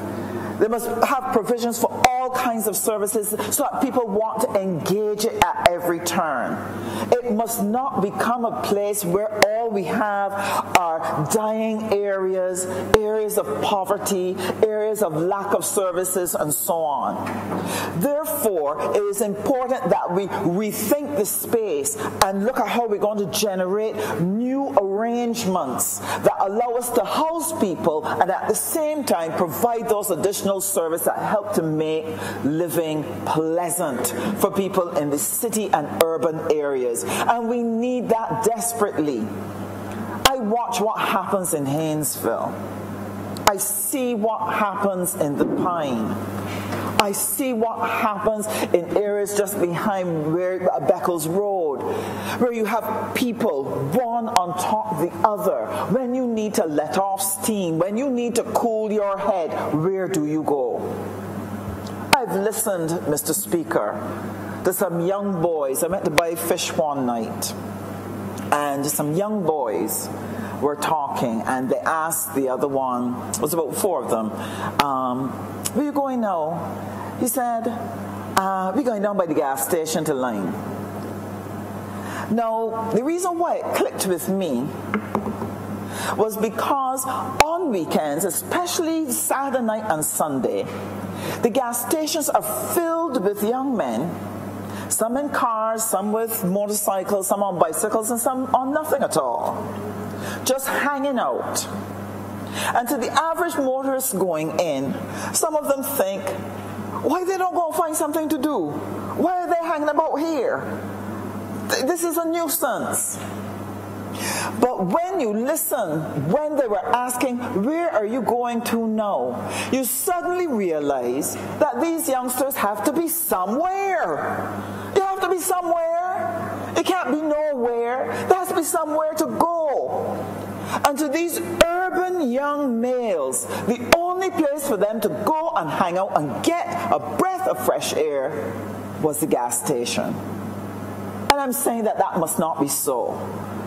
I'm saying that we need a transformation as to how we deal with our urban spaces, that we have to create opportunities and places where people will go and want to go and where they are welcome to go. Otherwise, we'll be constantly chasing our young men from spot to spot to spot because there's nowhere for them to be. There is nowhere for them to go. And that is why that town planning piece of legislation, the plan that will accompany that as to how we're going to build up Barbados differently, will create a space for everyone, and especially for our young males. Now, part of what we hope to achieve by changing our town planning behaviors, by the efficiency, the speed, and so on, the transparency, the elimination of corruption, putting in the use of technology to help us manage these requests and process them quickly, is to help us to attract investment. And sir, were you to hear our Prime Minister, the excitement in her voice when she talks about the renewal between Garrison and Spring Garden and what it will mean for the Barbadian economy and the investment that we need to attract, I will tell you this, it gets you excited because you know something good is about to happen in Barbados. But what kind of investment do we want and need? Barbados does not have enough savings within its financial system, its own financial system, to build out every single piece of opportunity that we have. In order for us to be able to get the capital to start those businesses, we're going to need foreign direct investment.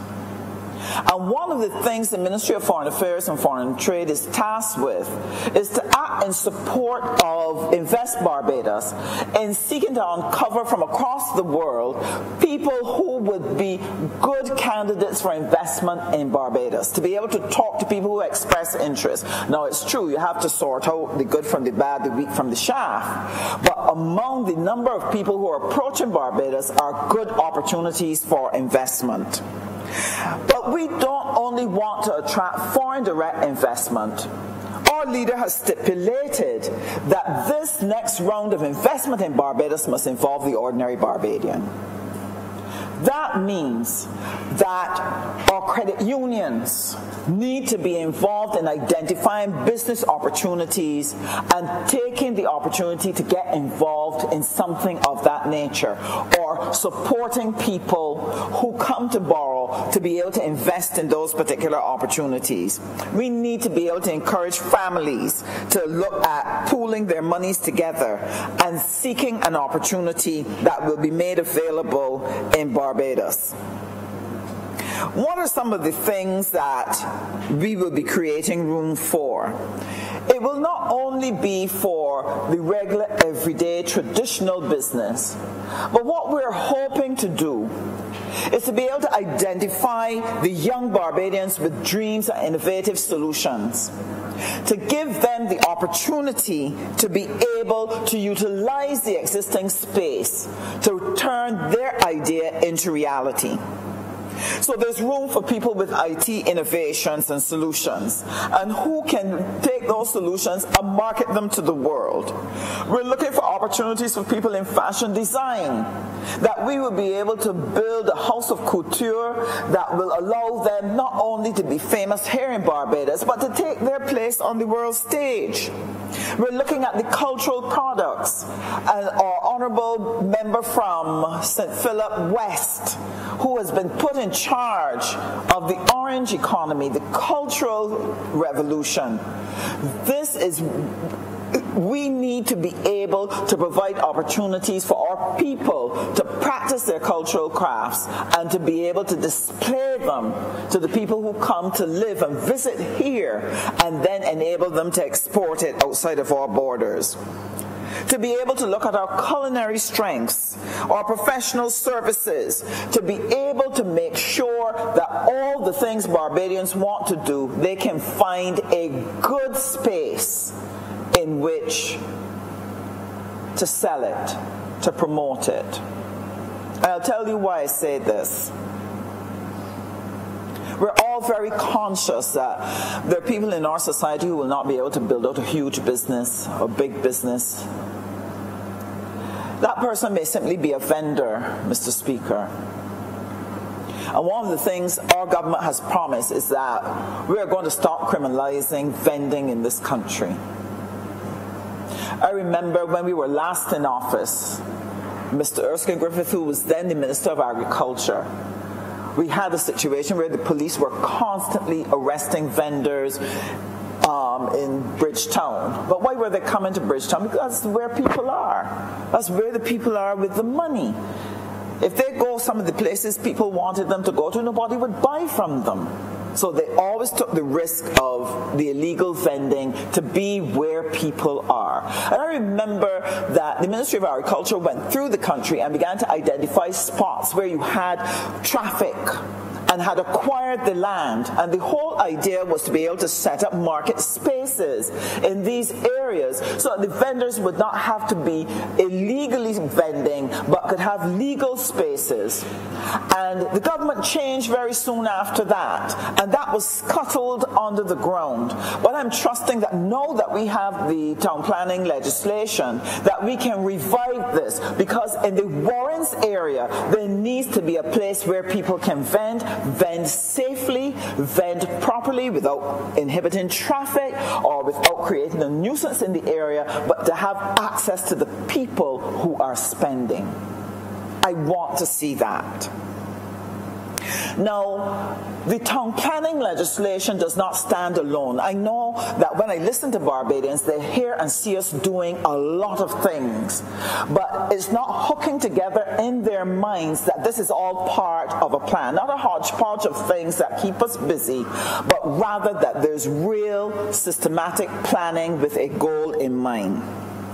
If Barbadians are to take advantage of the opportunities for investment that will be created by the Physical Development Planning Act, if they are going to be involved in what is coming in Barbados and be a part of the new wealth, then it is important that we grow our entrepreneurial class. It's important that we build the entrepreneurial strength.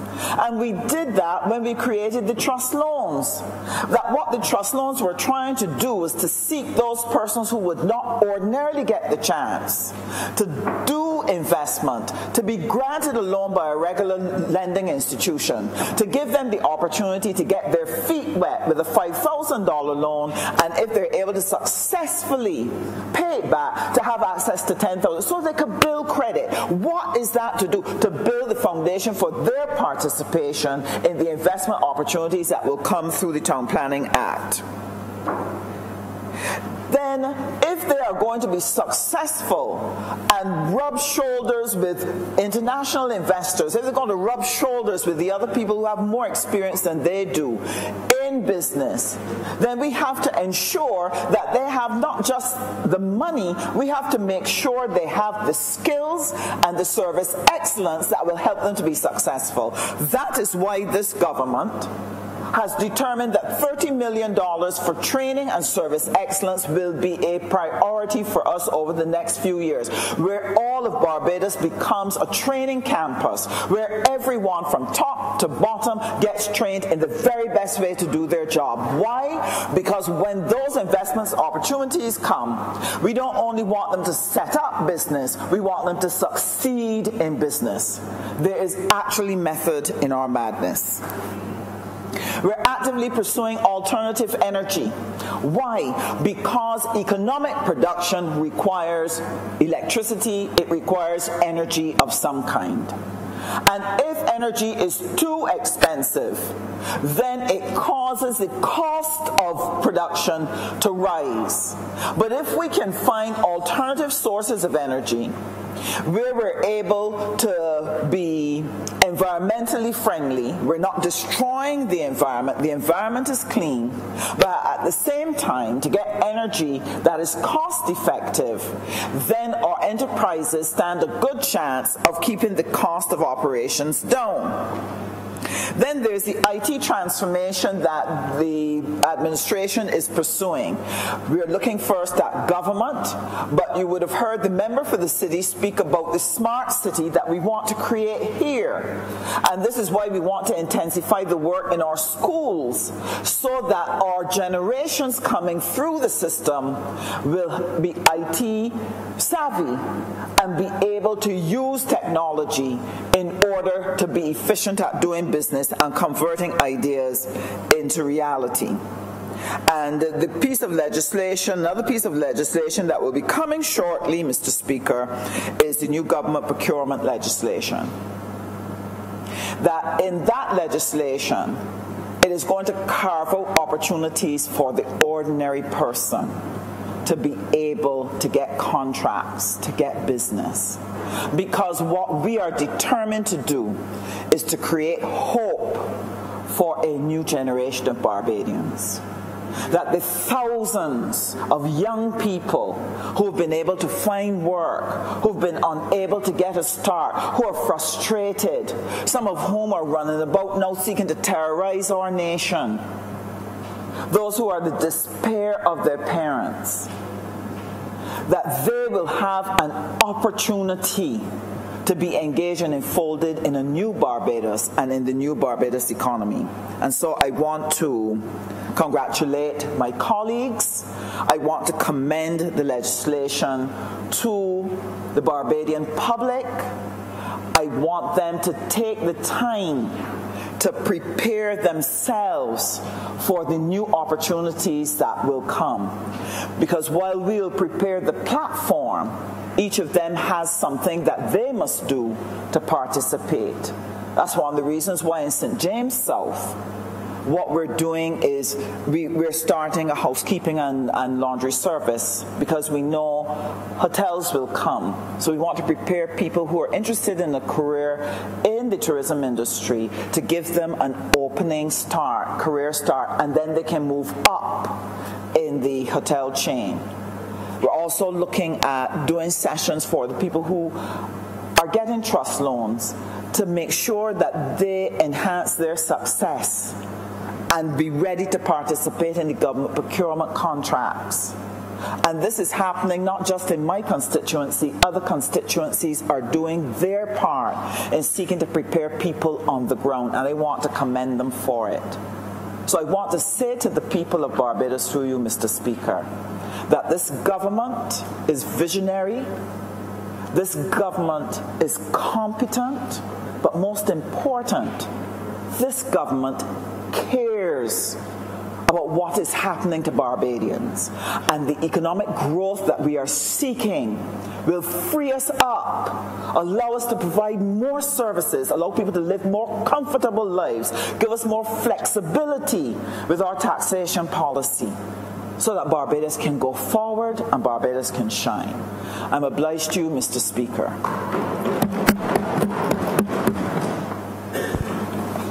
Member for St. John. Mr. Speaker, I too want to add my voice in support of this particular bill, not only because week after week we're here in this chamber changing lives and making things in Barbados better in small increments. Over the last 10 years we usually refer to it as the lost decade. We have been meandering as a country from month to month, year after year. The good thing about it is that on May 24th, we were able to come out and straighten the crooked nature of the journey that was Barbados, and crooked in maybe more ways than one. This particular piece of legislation is interesting because in the ministry in which I sit, I know that we will work in concert with this particular piece of legislation to enhance what will be happening in Barbados as it relates to housing, as it relates to development. I am particularly pleased because at the end of the Prime Minister's presentation, she would have mentioned a change that not so long ago would have impacted on me, and I know it would have impacted on a lot of persons in my constituency who are engaged in drawing house plans for persons who cannot afford the fees that would be attached to that if they had to get an architect. Because architects usually charge a percentage of the overall cost, and by and large, a draftsman would charge per square foot for that particular drawing. So I'm very, very pleased from that perspective that it will impact those persons in St. John who ply their trade as draftsmen, and I know that the other members have persons in their constituency as well who will benefit from that particular change that is coming to the legislation even at the 11th hour. But the reality is that in the Ministry of Housing and Lands, we have recently identified a strategic plan. It is in draft in relation to how we treat the process of housing in Barbados. And one of the critical areas, and I believe the member from St. Michael East referred to the fact of older persons who amputees and how they treat to getting involved, getting up to their homes as it relates to the design. And one of the things that we must be cognizant of is the fact that Barbados is now more and more becoming an aged population. We have to look at social housing that will reflect that. Will reflect the fact that the population is getting to an age when we must understand that the design of houses must take into consideration persons who are no longer what we would call sprightly, those persons who would need ramps to be a major part of the design of those houses that we will be putting on the landscape of Barbados. It is interesting that the legislation identified up front the purpose of the act is to facilitate the facilitation of land development in Barbados, taking into account all relevant social, economic, and environmental factors.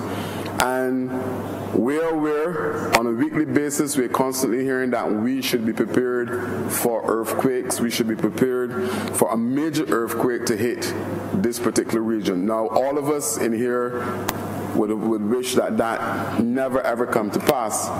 But the reality is that the construction of houses now must take that into consideration. And from my limited knowledge, I know that some of the designs of the past will not survive if we are hit by any type of earthquake at a major level in this country.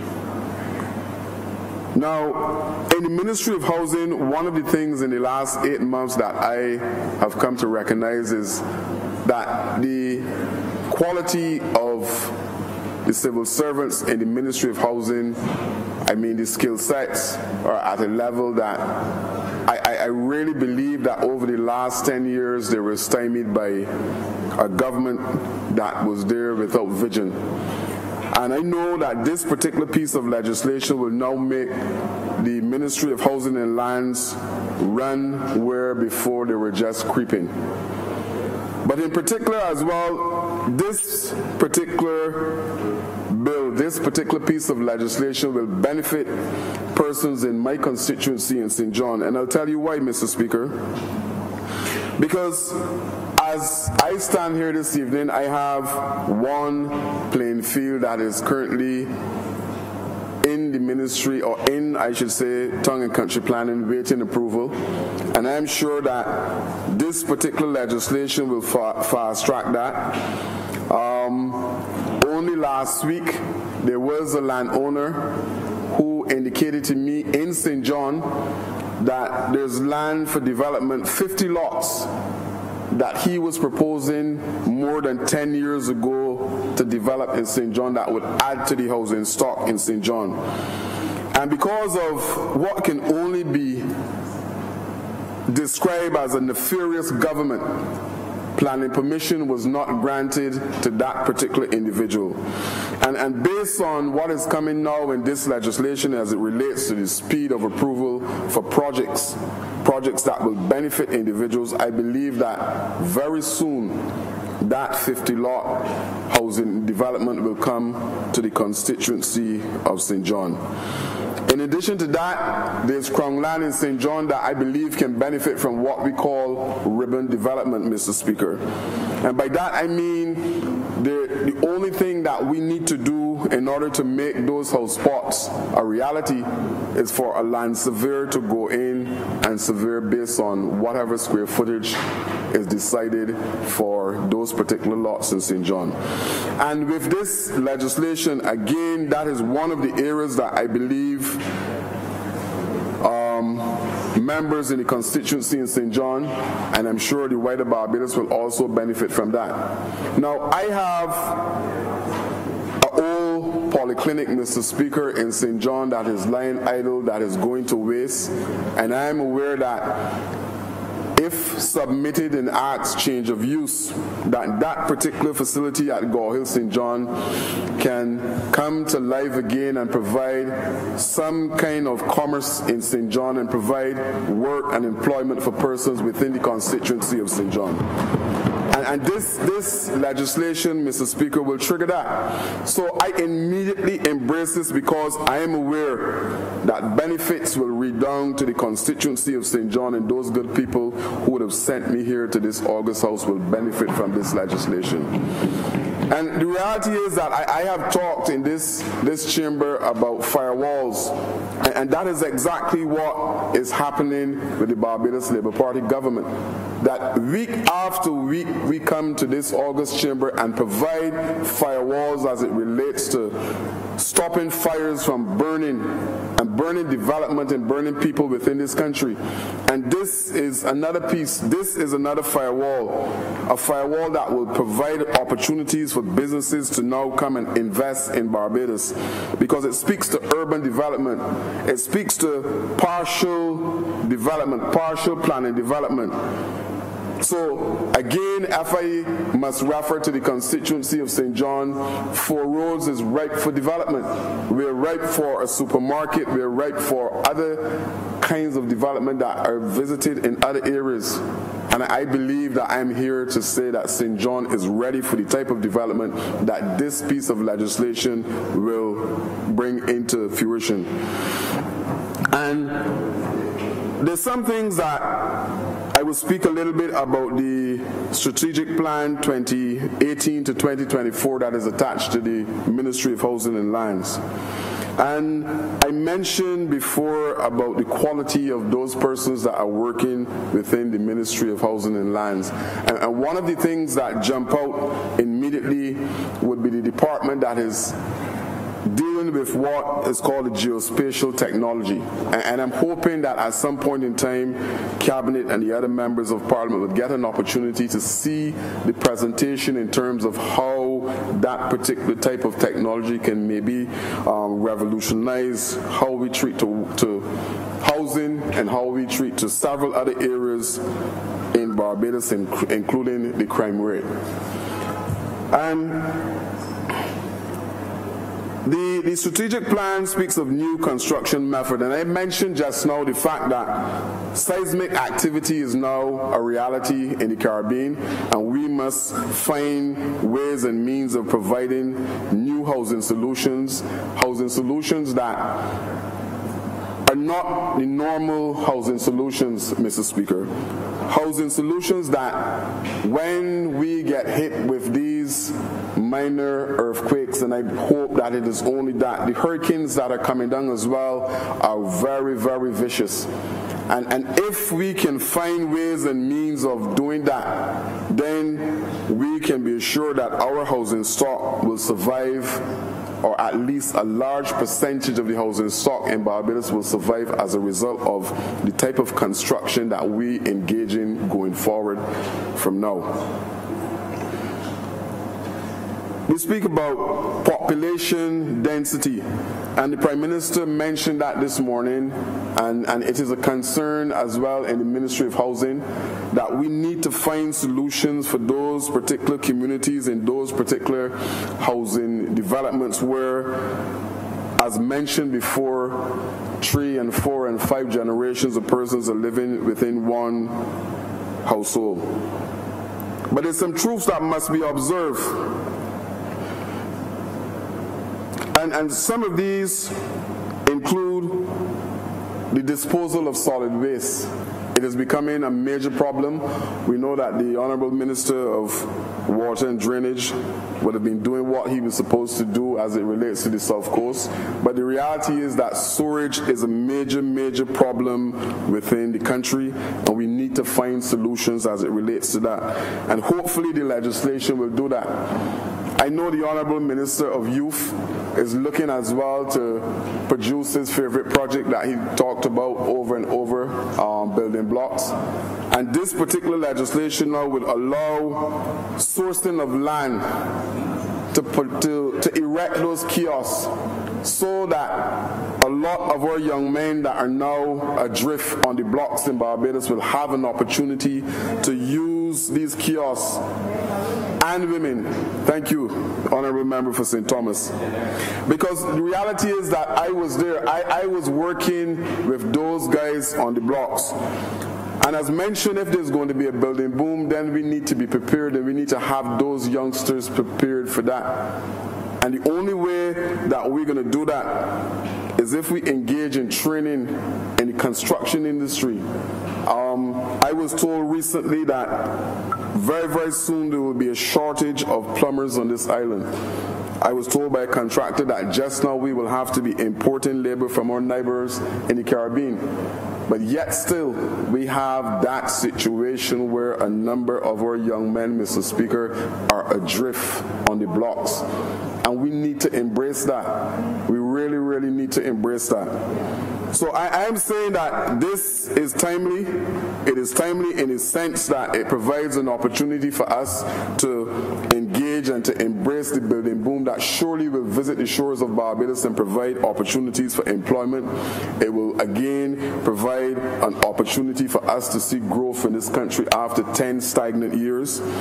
And I am fully aware that the Ministry of Housing and Lands, like I said, will work in concert with this particular piece of legislation to make life in Barbados so much better. And the strategic plan, Mr. Speaker, it is basically 5 overarching goals that we're embracing in the Ministry of Housing and Land as we seek to go forward. The provision of housing, which is standard. The development of innovative housing policy, which again we are working on. Sustainable property management, and this is one of the critical areas in Barbados, because the reality is that if we had to put in place preventative measures, if we had to put in place timely maintenance, then a lot of the issues that we're having with sick buildings in Barbados would not obtain, Mr. Speaker. The 4th plank is land administration and policy. And again, you can see where the strategic plan from the Ministry of Housing will dovetail into what is happening here with this particular piece of legislation. The 5th plank, the rural sector development and economic expansion. And the reality is, again, that we have limited land space in Barbados, and we must take into consideration that in addition to housing, we must also look at farming, and there's land in St. John, Mr. Speaker, that has been lying idle for X amount of years. And I am suggesting that with this particular legislation, and the fact that we can identify land that now would be termed RAB land, that was lying idle for X amount of years, that change of use, that we too can have housing development, low cost housing development for those persons who cannot reach the middle income. And based on what is happening here and what I have seen in the Ministry of Housing, where government and the people of Barbados were ripped off by supposedly contractors, I am sure that measures are put in place to make sure that these kind of things will never ever visit the people of Barbados again. Because when you have a contractor and a contractor is charging $275,000 to build houses, and that particular contractor gets $270,000 out of that particular contract and then is terminated, I believe that we really were treated as an ATM in this country by the last administration. And what is important is that it is not one contract that happened like that. And then National Housing Corporation had to take resources to go and complete these housing projects, Mr. Speaker. And this should not happen in this country again. So, in closing, Mr. Speaker, because of the time at this time of the evening, I want to say again that I want to congratulate all of those who were instrumental in the formation of this particular policy. And I know it can only redound to the benefit of those persons, the constituents of St. John, and by extension, the country. So with that, Mr. Speaker, I am obliged. Honourable Member for Michael Southeast. Thank you, Mr. Speaker. I too rise to lend my support for what I consider to be a transformational piece of legislation, the Planning and Development Bill of 2019. As I would have indicated earlier, we would have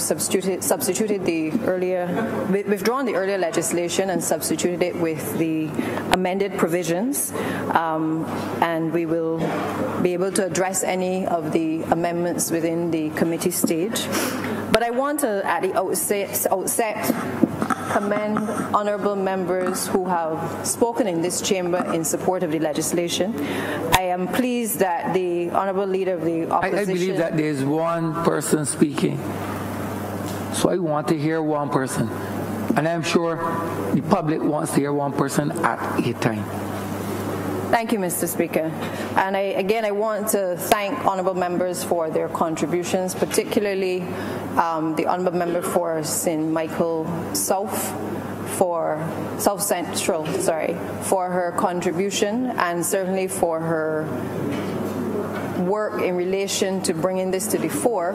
Obviously, that has been under the direction of the honourable leader of the Barbados Labour Party and leader of this country. And Mr. Speaker, it is that foresight by the Honourable Prime Minister that I believe has made this piece of legislation a reality. And I say that because both while as leader of this party, but also prior to being the leader of this party, we have seen a number of initiatives being brought to the fore in relation to consultation with the country, consultation with various sector groups in the country, private sector interests. We have seen consultation at the level of going into communities to ascertain from people what it is that they would want to see. And I believe even in the drafting and presentation to the country of documents such as the Covenant of Hope and certainly the Manifesto, the contents therein have reflected the interests of the people and also the desires of the people of Barbados.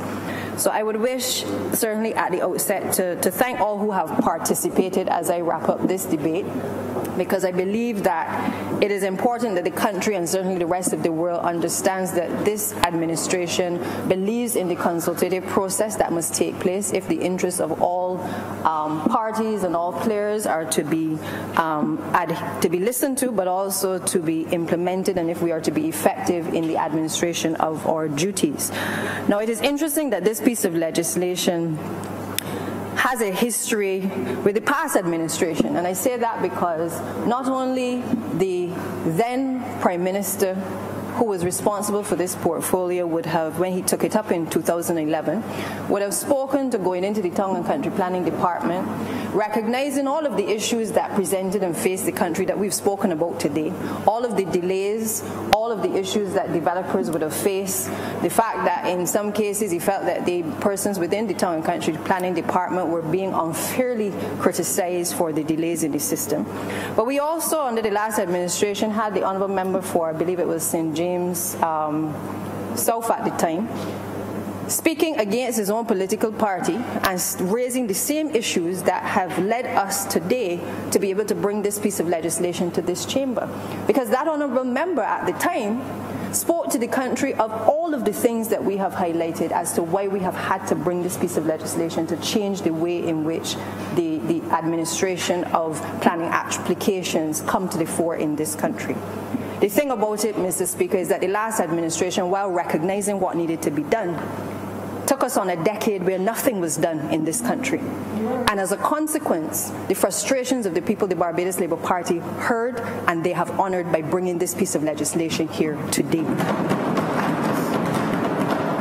You know, I found it interesting that the leader of the opposition, who, you know, and I don't want to batter him, he's not in his place, but I'm sure he's listening somewhere on the premises to what I'm about to say. But as I listen to him today support this piece of legislation, I'm glad that he's able to support it. But some of the questions that he raised, rightly so, in terms of where Barbados needs to be in 30 or 40 years, I know that that honourable member knows for a fact the vision of the Barbados Labour Party, because it was not so long ago that he was in the bosom of the Barbados Labour Party. And therefore, I know that he understands that it is not by chance that the title of this legislation is the Planning and Development Bill. Planning and development, not by error but by design, speaks, Mr. Speaker, to an administration that understands that if we are to develop this country, must first put in place things that we have to plan. We have to consult, but we have to plan.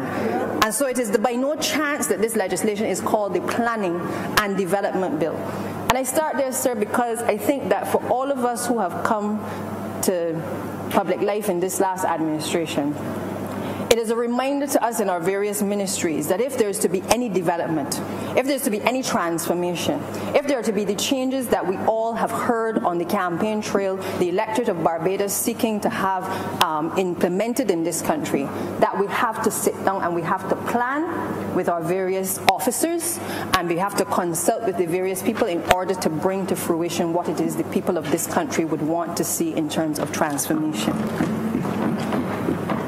It is not a case, sir, where under the last administration, when you talk about planning and development, that things like the 20-year program, which was introduced to people who lived in the housing areas, where they were told they could own a piece of the rock, that they would now be able to have extensions on their home, and that they would be able to legitimize any extensions that they had on their property. That's not the type of development that we are talking about, sir, because that is an era where people were tricked into believing that an administration cared sufficiently about the electorate, that they were then going to empower and to enfranchise people to own a piece of the rock.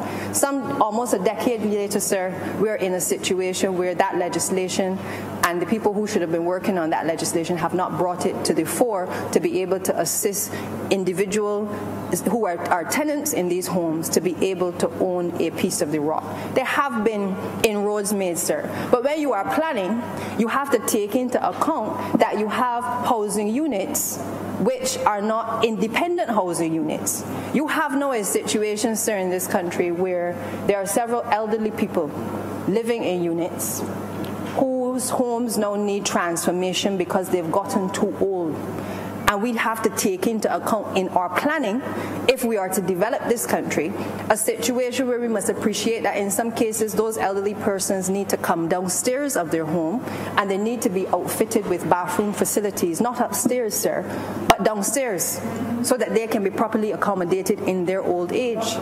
And it requires an administration that understands the burden that is being placed on our elderly in these situations, which understands that our planning and our development must take into account the changing situations in the households. The fact that we have an elderly population, a growing elderly population, and therefore we can't speak of development without sitting down and looking and assessing individual areas in communities to be able to fully appreciate what is needed across communities. I would hope, Mr. Speaker, that when the time comes for the consultation, which I see highlighted in relation to this legislation, that is to take place with the stakeholders, it is to take place with the consultation with communities, that we have town hall meetings attended by individual representatives and even people vying to be representatives of the constituencies, but all stakeholders, to be able to ascertain what do people want to see in their community. What is the development plan that the average Barbadian would like to see, sir? Because I know there are people in St. Michael's Southeast who have ideas about how they would want to see acres of land developed, abandoned lots developed. We have had a situation where we have built out housing estates and we've called nice areas on the development plans open spaces, sir. But the open spaces now have become areas that have gotten accumulations of bush and overgrowth of bush. And as a consequence now, they are creating nuisances for people living in the communities, sir. That is not development. What it is that we must do is start to plan and to identify where a society is going in terms of when you have a development, what it is that you need to do 5 years from the time the development has started. What do you need to do 10 years from now? Because if in every single the ministry of this administration, we are not ensuring that our planning departments in particular and our research departments in each of the ministries are not fully functioning, we are not going to be able to move forward to the type of development that we want to see. Each ministry must ensure that those departments are creating the statistics and gathering the statistics that are necessary to inform decisions. So whether it is in town and country planning in terms of what you need to do on the coastline, what it is that you need to do in the countryside, whether it is what I have to do in education, which must inform curriculum reform, which must inform where schools are located, it is important, sir, that we as an administration ensure that our planning and statistical departments and research departments in our ministries are up and fully functioning and able to inform ministers in relation to what they do. And And I expect, sir, that within the Town and Country Planning Department, that the same will apply, because I understand the Honourable Prime Minister will make sure that decisions are informed by proper information coming to the fore. That we are not going to make decisions ad hoc, sir. Because you see, the last administration for the past decade took us on a journey where you had ministers agreeing with developers for developments to take place in particular constituencies, for schools to be built in certain constituencies, for day nurseries to take place in certain constituencies, and I can go on, sir. We heard the announcements in this chamber time and time again about multi-purpose recreational facilities, sporting centers, places for the arts. We heard it all, sir. It was not based or grounded in a foundation based on where we would want to see across our country a development across the landscape of what was needed in a particular area. It wasn't done with consultation by the representatives of the area who would have an intimate knowledge of the community and the constituency. Instead, it was in private quarters where persons were meeting with developers and hoping for a little cut on the side. Because we have not seen the benefits of some of the initiatives that were taken in terms of permissions being given to developers. It hasn't trickled down to the people of this country. And I am glad that we have integrity legislation coming, because I would hope that at some point somebody is going to get locked up for the fact that there are situations where we all well know that decisions have been made not in the interest of the people, but that we have situations where permissions have been granted and we have not seen the benefits of what has been granted to individuals in this country, sir. And I say to you, Mr. Speaker, those are the things that we have to bring an end to. A situation where development and planning is looked at as Barbados, what is in the interest of Barbados, not as what is in the interest of any one constituency representative.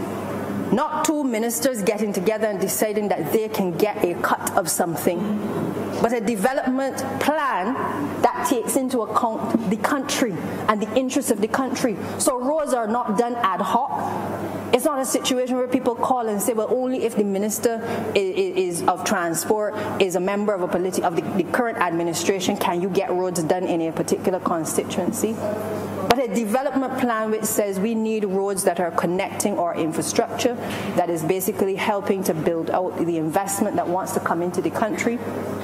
A plan that takes into account where we want to build out cities, where we want our tourists to go when they come on holiday. And sir, it is not just about a plan that looks at just the future, but the reality is we have to start to look at what we have right now and to make determinations in terms of those many files that have been sitting in the planning department, and make decisions in terms of what people have been applying for, and make decisions in terms of the Barbados that we want to see, sir. Because I think the people of this country have grown tired of that decade of decisions being made not in their interests, and that only certain people can apply and get permission to get things done. It is not on the basis of the value of the application, but it has become a feeling that it is only for a certain type of person that can apply to get permissions to get the development done in a particular area. I've had people, when I was in opposition, contact me begging to speak to a minister of government because they may want to lease lands on the beach side, but they felt as though the beachfront properties were reserved for a privileged few in this country, sir. And I would hope that those days never return in this country, where people, average Barbadians, feel as though they do not have the opportunity to be able to rent at least a restaurant from the government, or to build out something novel on the south or the west coast, or in the east or the north of the island, where planning laws actually now start to take into account, and this legislation speaks to it, that it starts to take into account even entrepreneurial activity, that we start to look at the fact that we talk a lot about vending, but at the end of the day, are we looking at our lay-bys? Are we looking at taking coconut vendors off of the highways and creating lay-bys as in some of the other Caribbean islands, and being able to put in water and toilet facilities and being able to create spaces where people can come off of highways and be able to park, purchase their items, and be able to move on. That is what development is about. It isn't just about the West Coast developments and the Platinum Coast.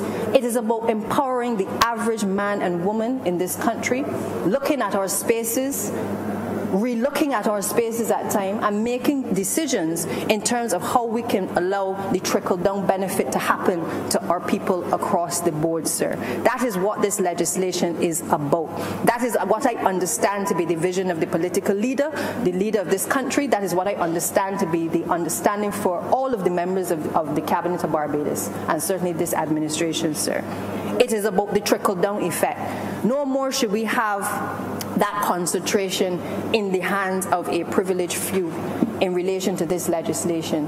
The establishment, certainly, of the board to review the decisions, the ability to be able to get back to people on time, the fact that we are now moving to using technology and to ensuring that people are responded to. Because perhaps that is the most heavily criticized area that we hear across the ministries. You write a letter to government and you don't hear a response. And when you get a response, you get a 2-line response acknowledging receipt, but not telling you exactly what you are to do next, or what is the reason why they will not get back to you within 3 months, sir. You know, this administration has had to embrace technology as well, sir. You have escaped it, Mr. Speaker, because you're not in the cabinet. But the cabinet members will understand and appreciate what I'm about to say. Many of us, just like persons within town and country planning and other departments, have had to start to embrace technology in a way that we may not have done so before.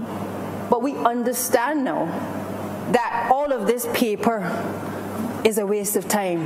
It is a killing of trees, and I know the member for St. Michael South would appreciate where I'm going with this. We have to look after our environment, and the member for St. Michael East.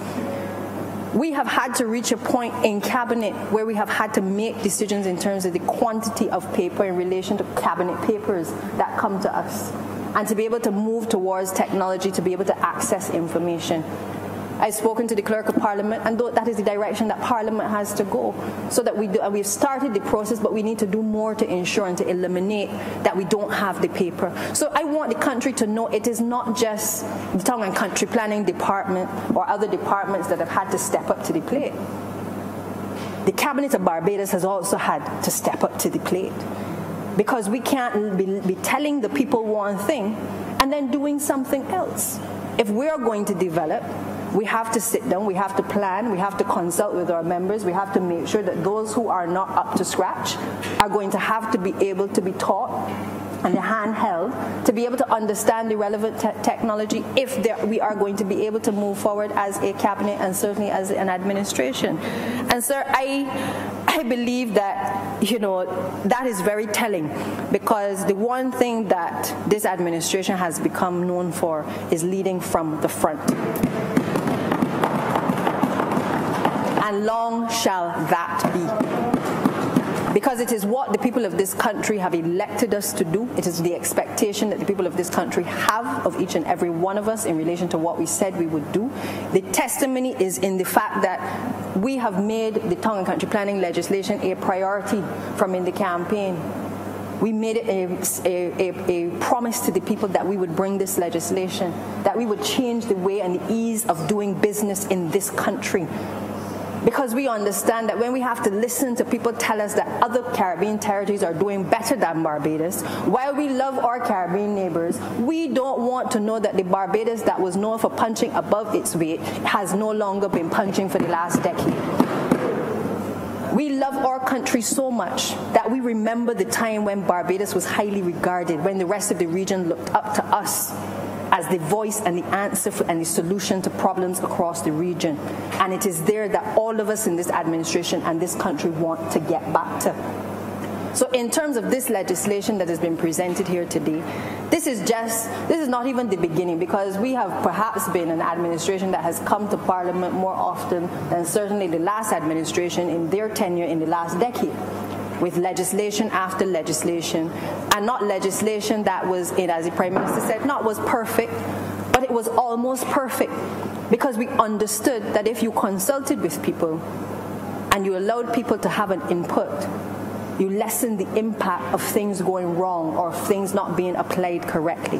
And we have always said we are prepared if there are amendments to be made or if there are things that have not been thought through, to be able to come back, to be able to make whatever changes are needed. But we have to start somewhere.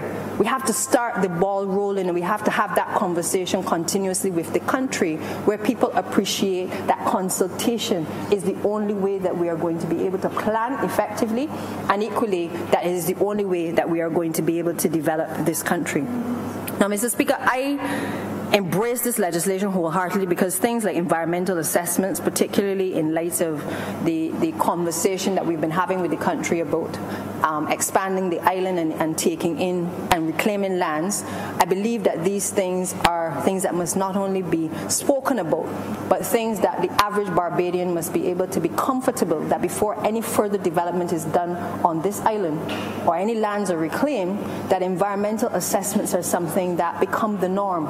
That it isn't that because of you are a particular developer that you escape environmental assessments. It also means, Mr. Speaker, that, what we became accustomed to under the last administration was developers who could take a position that they didn't have to care about the surrounding communities when they were developing an area or when they acquired an area, because the conversation was not taking place by the administration, the then administration, in relation to concerns about the constituents who surrounded a number of these major projects. And as I said before, it didn't take place because they were too busy considering what cut they would get off of the acquisition of the lands and the development. But I want this administration to understand, I want the people of Barbados to understand that this journey and this transformation process that we are on is as much about the developer as it is about the individual constituents that surround a development. And I say so, sir, because people can only get away with what you allow them to get away with.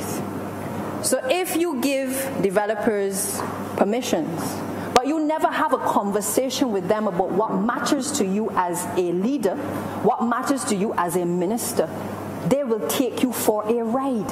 And that is what we saw in the last decade. That no account was taken or no conversation was had about the interests of the people that surrounded certain developments. But I am assured, Mr. Speaker, that under this administration, that is not going to happen. Because I know that our current leader understands that if a developer comes offering whatever, that conversation must take place about what must happen in terms of jobs for the surrounding residents in an area. I remember during and before the campaign, speaking to residents in the area of the Valerie project in Britain's Hill.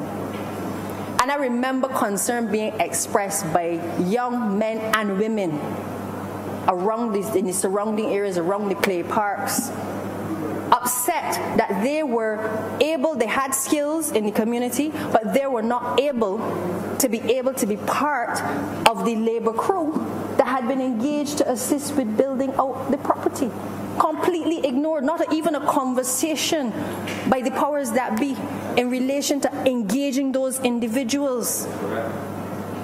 And it is unfortunate. I remember even in the Pinelands area, we had a situation where the Parkinson Resource Center was being renovated. And I had to intervene with the contractor to speak to him about engaging young men and women from the surrounding area. Because it isn't just about putting people to work, but it is a difficult situation when you see in your community that development is happening and you live in a little shanty, you live in a 2x4, you don't have running water, you don't have electricity, but you are seeing a magnificent structure going up that you will never be able to afford. It is difficult for people to comprehend that. And therefore, while we want to ensure that we enable developers to be able to develop lots of land and make sure that Barbados is improved, at the same time, we have to make it abundantly clear to those who want to invest in this country that while we welcome their investment, we want them to also invest in our people. And we want our people to give a good day's work in whatever they do. Because it cannot be a culture being developed where we beg for people to get work, but then they don't turn up to do an honest day's work. So the message must go out that we are going to make sure and defend your interests as a people, to make sure that when we grant the permissions, that equally the conversation takes place to ensure that as a people in the surrounding area, that you must also be the benefactor of the work and the labor that is due from the particular contract. Mr. Speaker, these are some of the pressing issues that I believe that this legislation addresses in principle, but the fleshing out of it must come from the vision that is being expressed by the leadership of this country. Because we have seen that we had leaders before that talked all kinds of things, pronounced on all kinds of things. But at the end of the day, we never saw the benefits to the people. It is always about the conversation you have with a developer. If you go to a sponsor and you explain to him or her what it is that you would like from them, they're going to ask for you as well what you are going to get back. It is a two-way process. And therefore, we must always be in a position to let people know they love Barbados, they want to invest in Barbados. But it is about us sharing what we have with the rest of the world. But we have to develop Barbados in a way that Barbadians feel as passionate about Barbados as the people who make the money out of Barbados. That is where the vision has to be. And in everything we do, every conversation that must take place with people who want to invest in foreign affairs, ambassadors, whoever it is, they must understand that we have something to offer as well.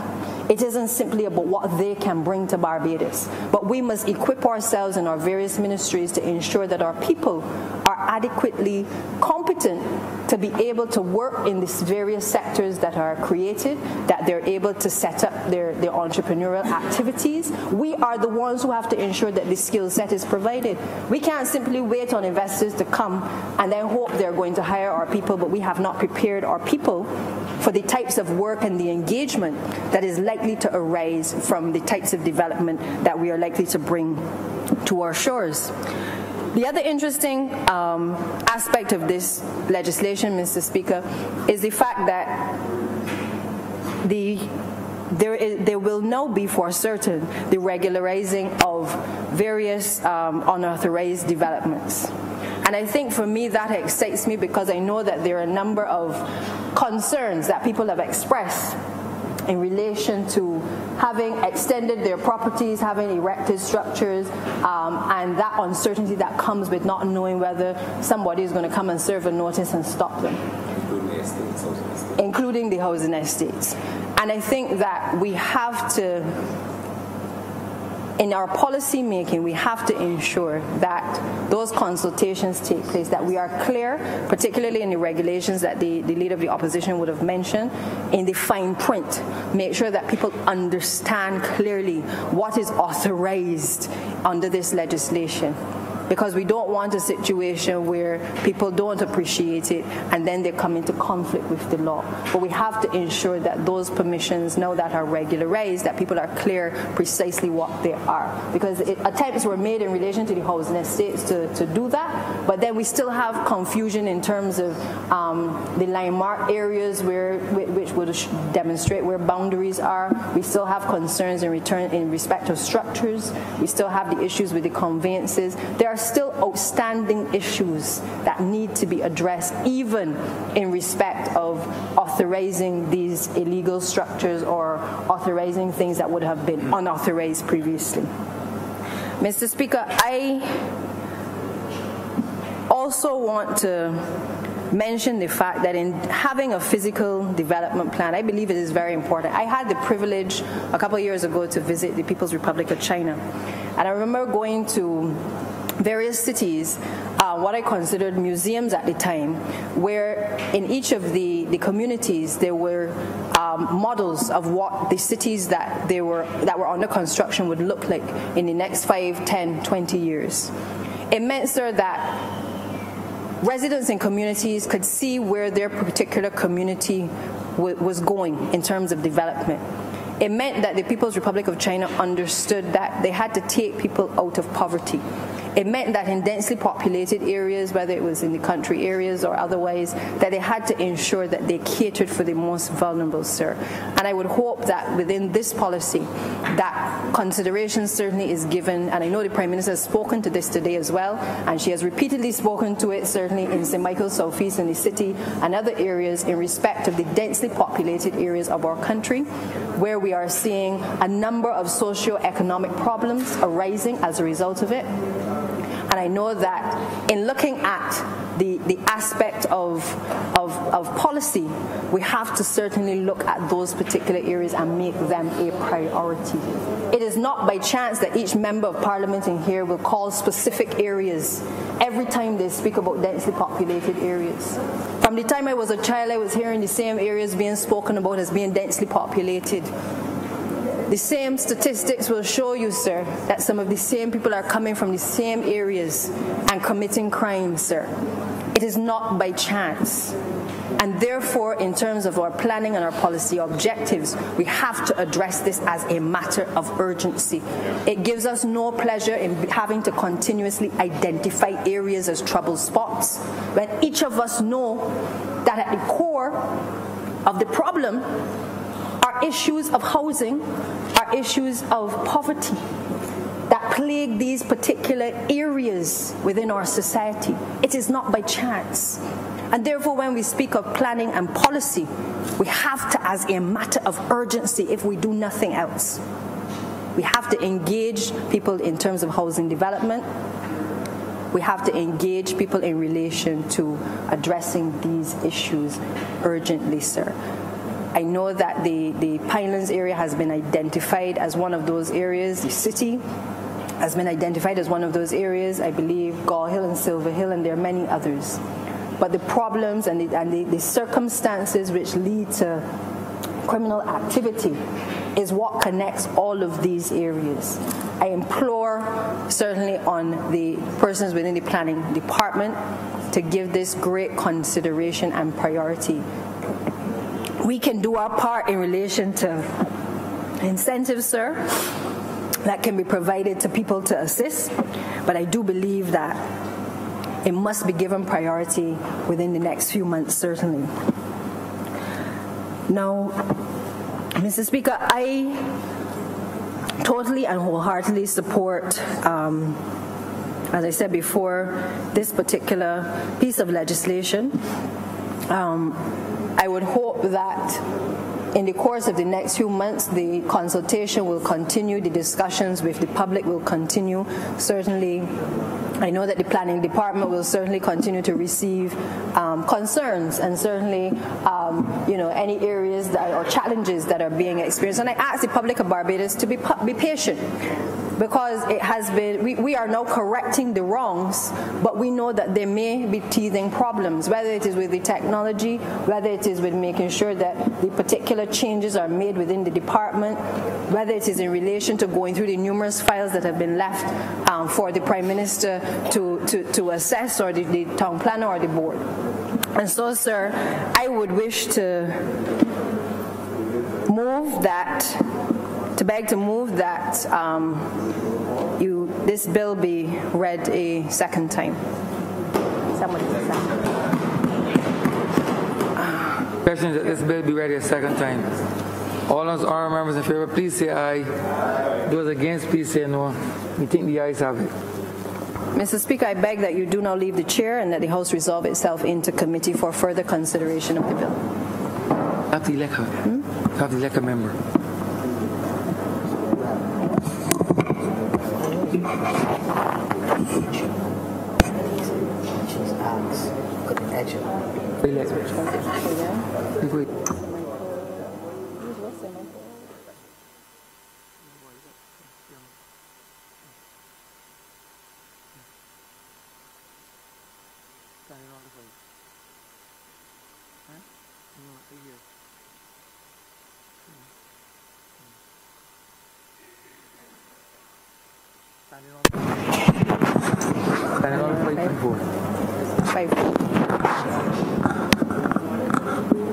Mr. Speaker, under Standing Order 5, subsection 4, I would wish to appoint a temporary chairman of committees, the Honourable Member for St. Michael West Central.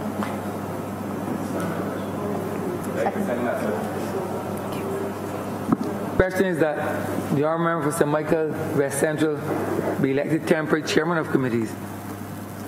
All those honourable members in favour, please say aye. Those against, please say no. We think the ayes have it. The honourable member for St. Michael West Central is so elected.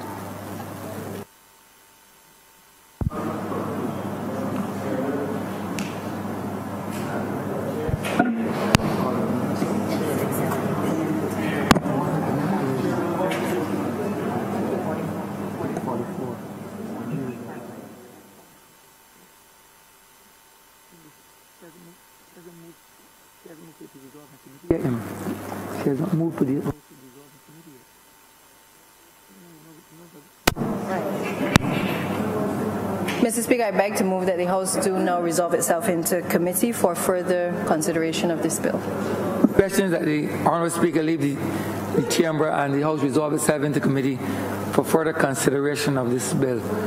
All those honourable members in favour, please say aye. Aye. Those against, please say no. We think the ayes have it.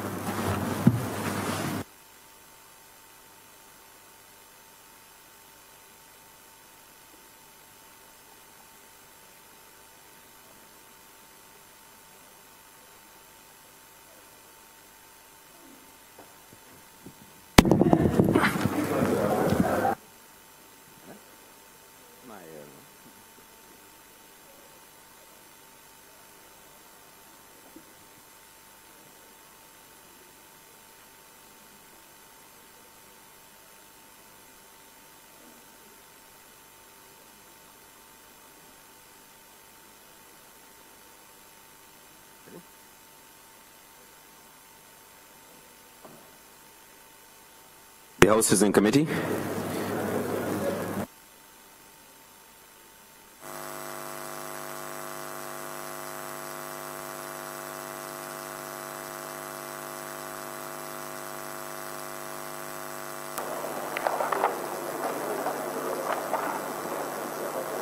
Part 1, clauses 1 to 3.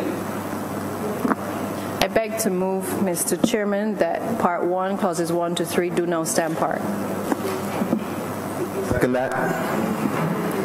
The question is that Part 1, clauses 1 to 3 stand part. All those honourable members in favour, please say aye. Aye. All those against, please say no. I think the ayes have it. Part 2, clauses 4 to 19. Beg your pardon, clauses 4 to 11. Mr. Chairman, I beg to move that clauses 4 to 11 do now stand part. I'd like to second that. Question is that Part 2, clauses 4 to 11 stand part. All those in favour, please say aye. Those against, please say no. I think the ayes have it. Part 3, clauses 12 to 19. Mr. Chairman, I beg to move that clauses 12 to 19 do now stand part. Question is that Part 3, clauses 12 to 19 stand part. All those in favour, please say aye. Those against, please say no. I think the ayes have it. Part 4, clauses 20 to 43. Mr. Chairman, I beg to move that clauses 20 to 43 do now stand part. I'd like to second that. I just still want to register very strongly the view that under Clause 30, specifically Section 2, I believe that this is an inordinate amount of power of discretion given to the minister responsible for planning in very critical areas pertinent to our development. I just want to register that.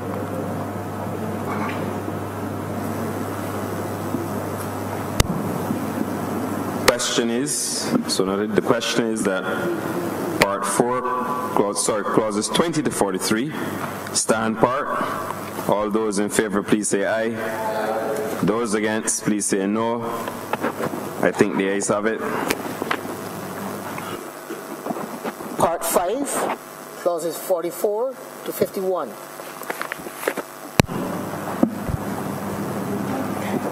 Mr. Chairman, I beg to move an amendment to Part 4, subsection 44, subsection 3B. Currently reads buildings of not more than 2 stories containing 2 but less than 10 dwelling units, and the amendment should read buildings of not more than 2 stories containing 2 or more, the words or more being inserted after 2. Question is that Part 5, clauses 44 to 51, as amended, stand part. All those in favor, please say aye. Those against, please say no. I think the ayes have it. Part 6, clauses 52 to 63. Mr. Chairman, I beg to move that clauses 52 to 63 do now stand part. Beg to second it.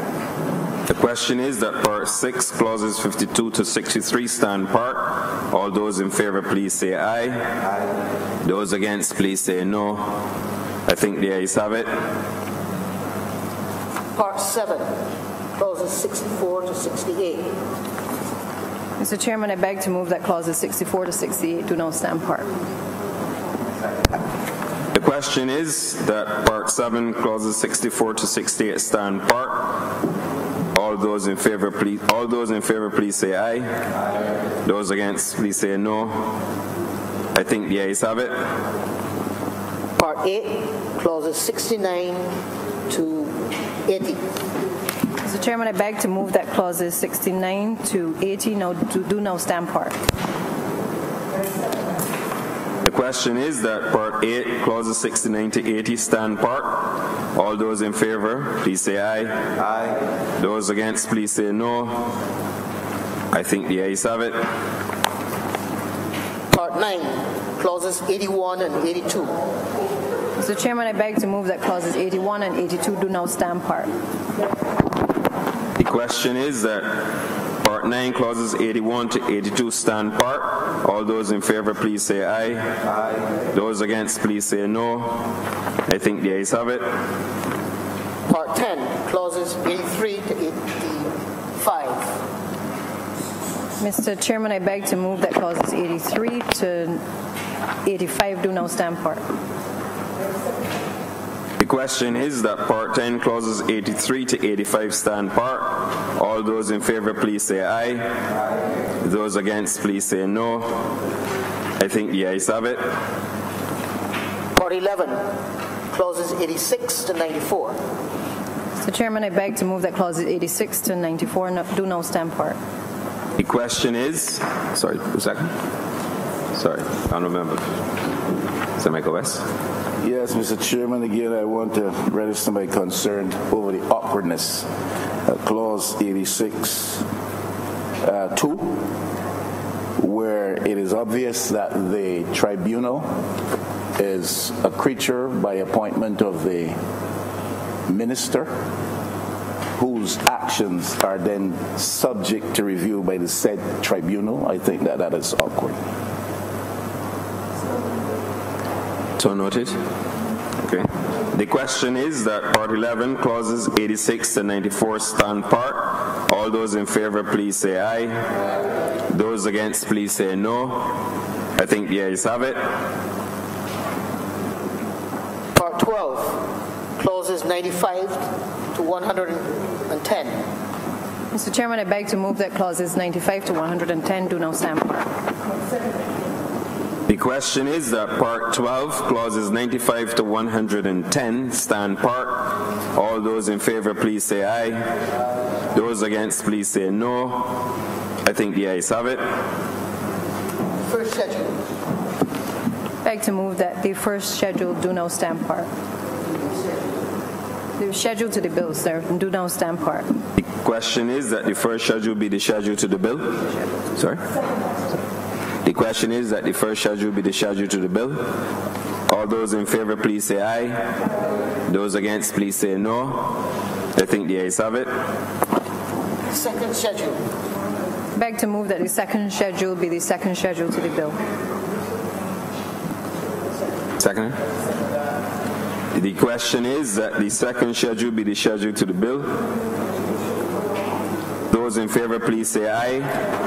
Those against, please say no. I think the ayes have it. Third schedule. Beg to move that the third schedule be the third schedule to the bill. Second. The question is that the third schedule be the schedule to the bill. All those in favor, please say aye. Those against, please say no. I think the ayes have it. Fourth schedule. Beg to move that the fourth schedule be the fourth schedule to the bill. The question is that the fourth schedule be the schedule to the bill. All those in favor, please say aye. Those against, please say no. I think the ayes have it.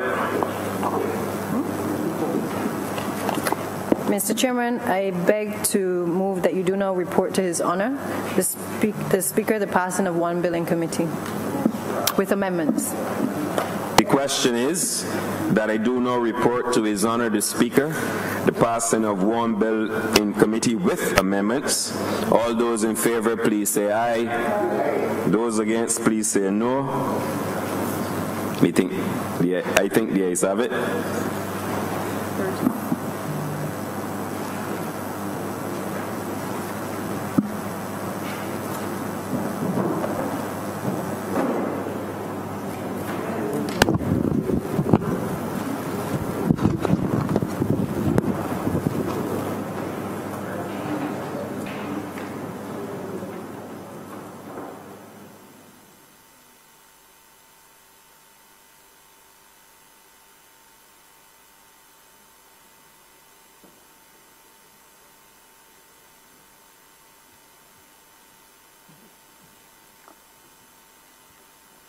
Chairman of the committee has reported the passing of one bill in committee with amendments. That this bill be now read a third time. Question is this bill be read a third time. All those honorable members in favor, please say aye. Those against, please say no. Me think the ayes have it. Mr. Speaker, I beg to move that this bill be now passed and cited as the Planning and Development Planning and Development Act of 2019. Question is that the aforementioned bill be passed and so cited. All those honorable members in favor, please say aye. Those against, please say no. We think the ayes have it. This bill is so passed and so cited.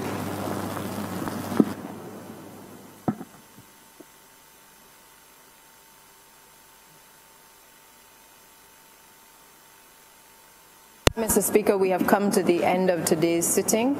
I wish to beg to move that this sitting be adjourned until Tuesday, the 29th of January at 10 a.m. Question is that this Honorable Chairman be adjourned until Tuesday, 29th of January 2019 at 10 a.m. in the forenoon. All those honorable members in favor, please say aye. Those against, please say no. We think the ayes have it. This honorable chamber is adjourned until the 29th day of January at 10 a.m. in the forenoon.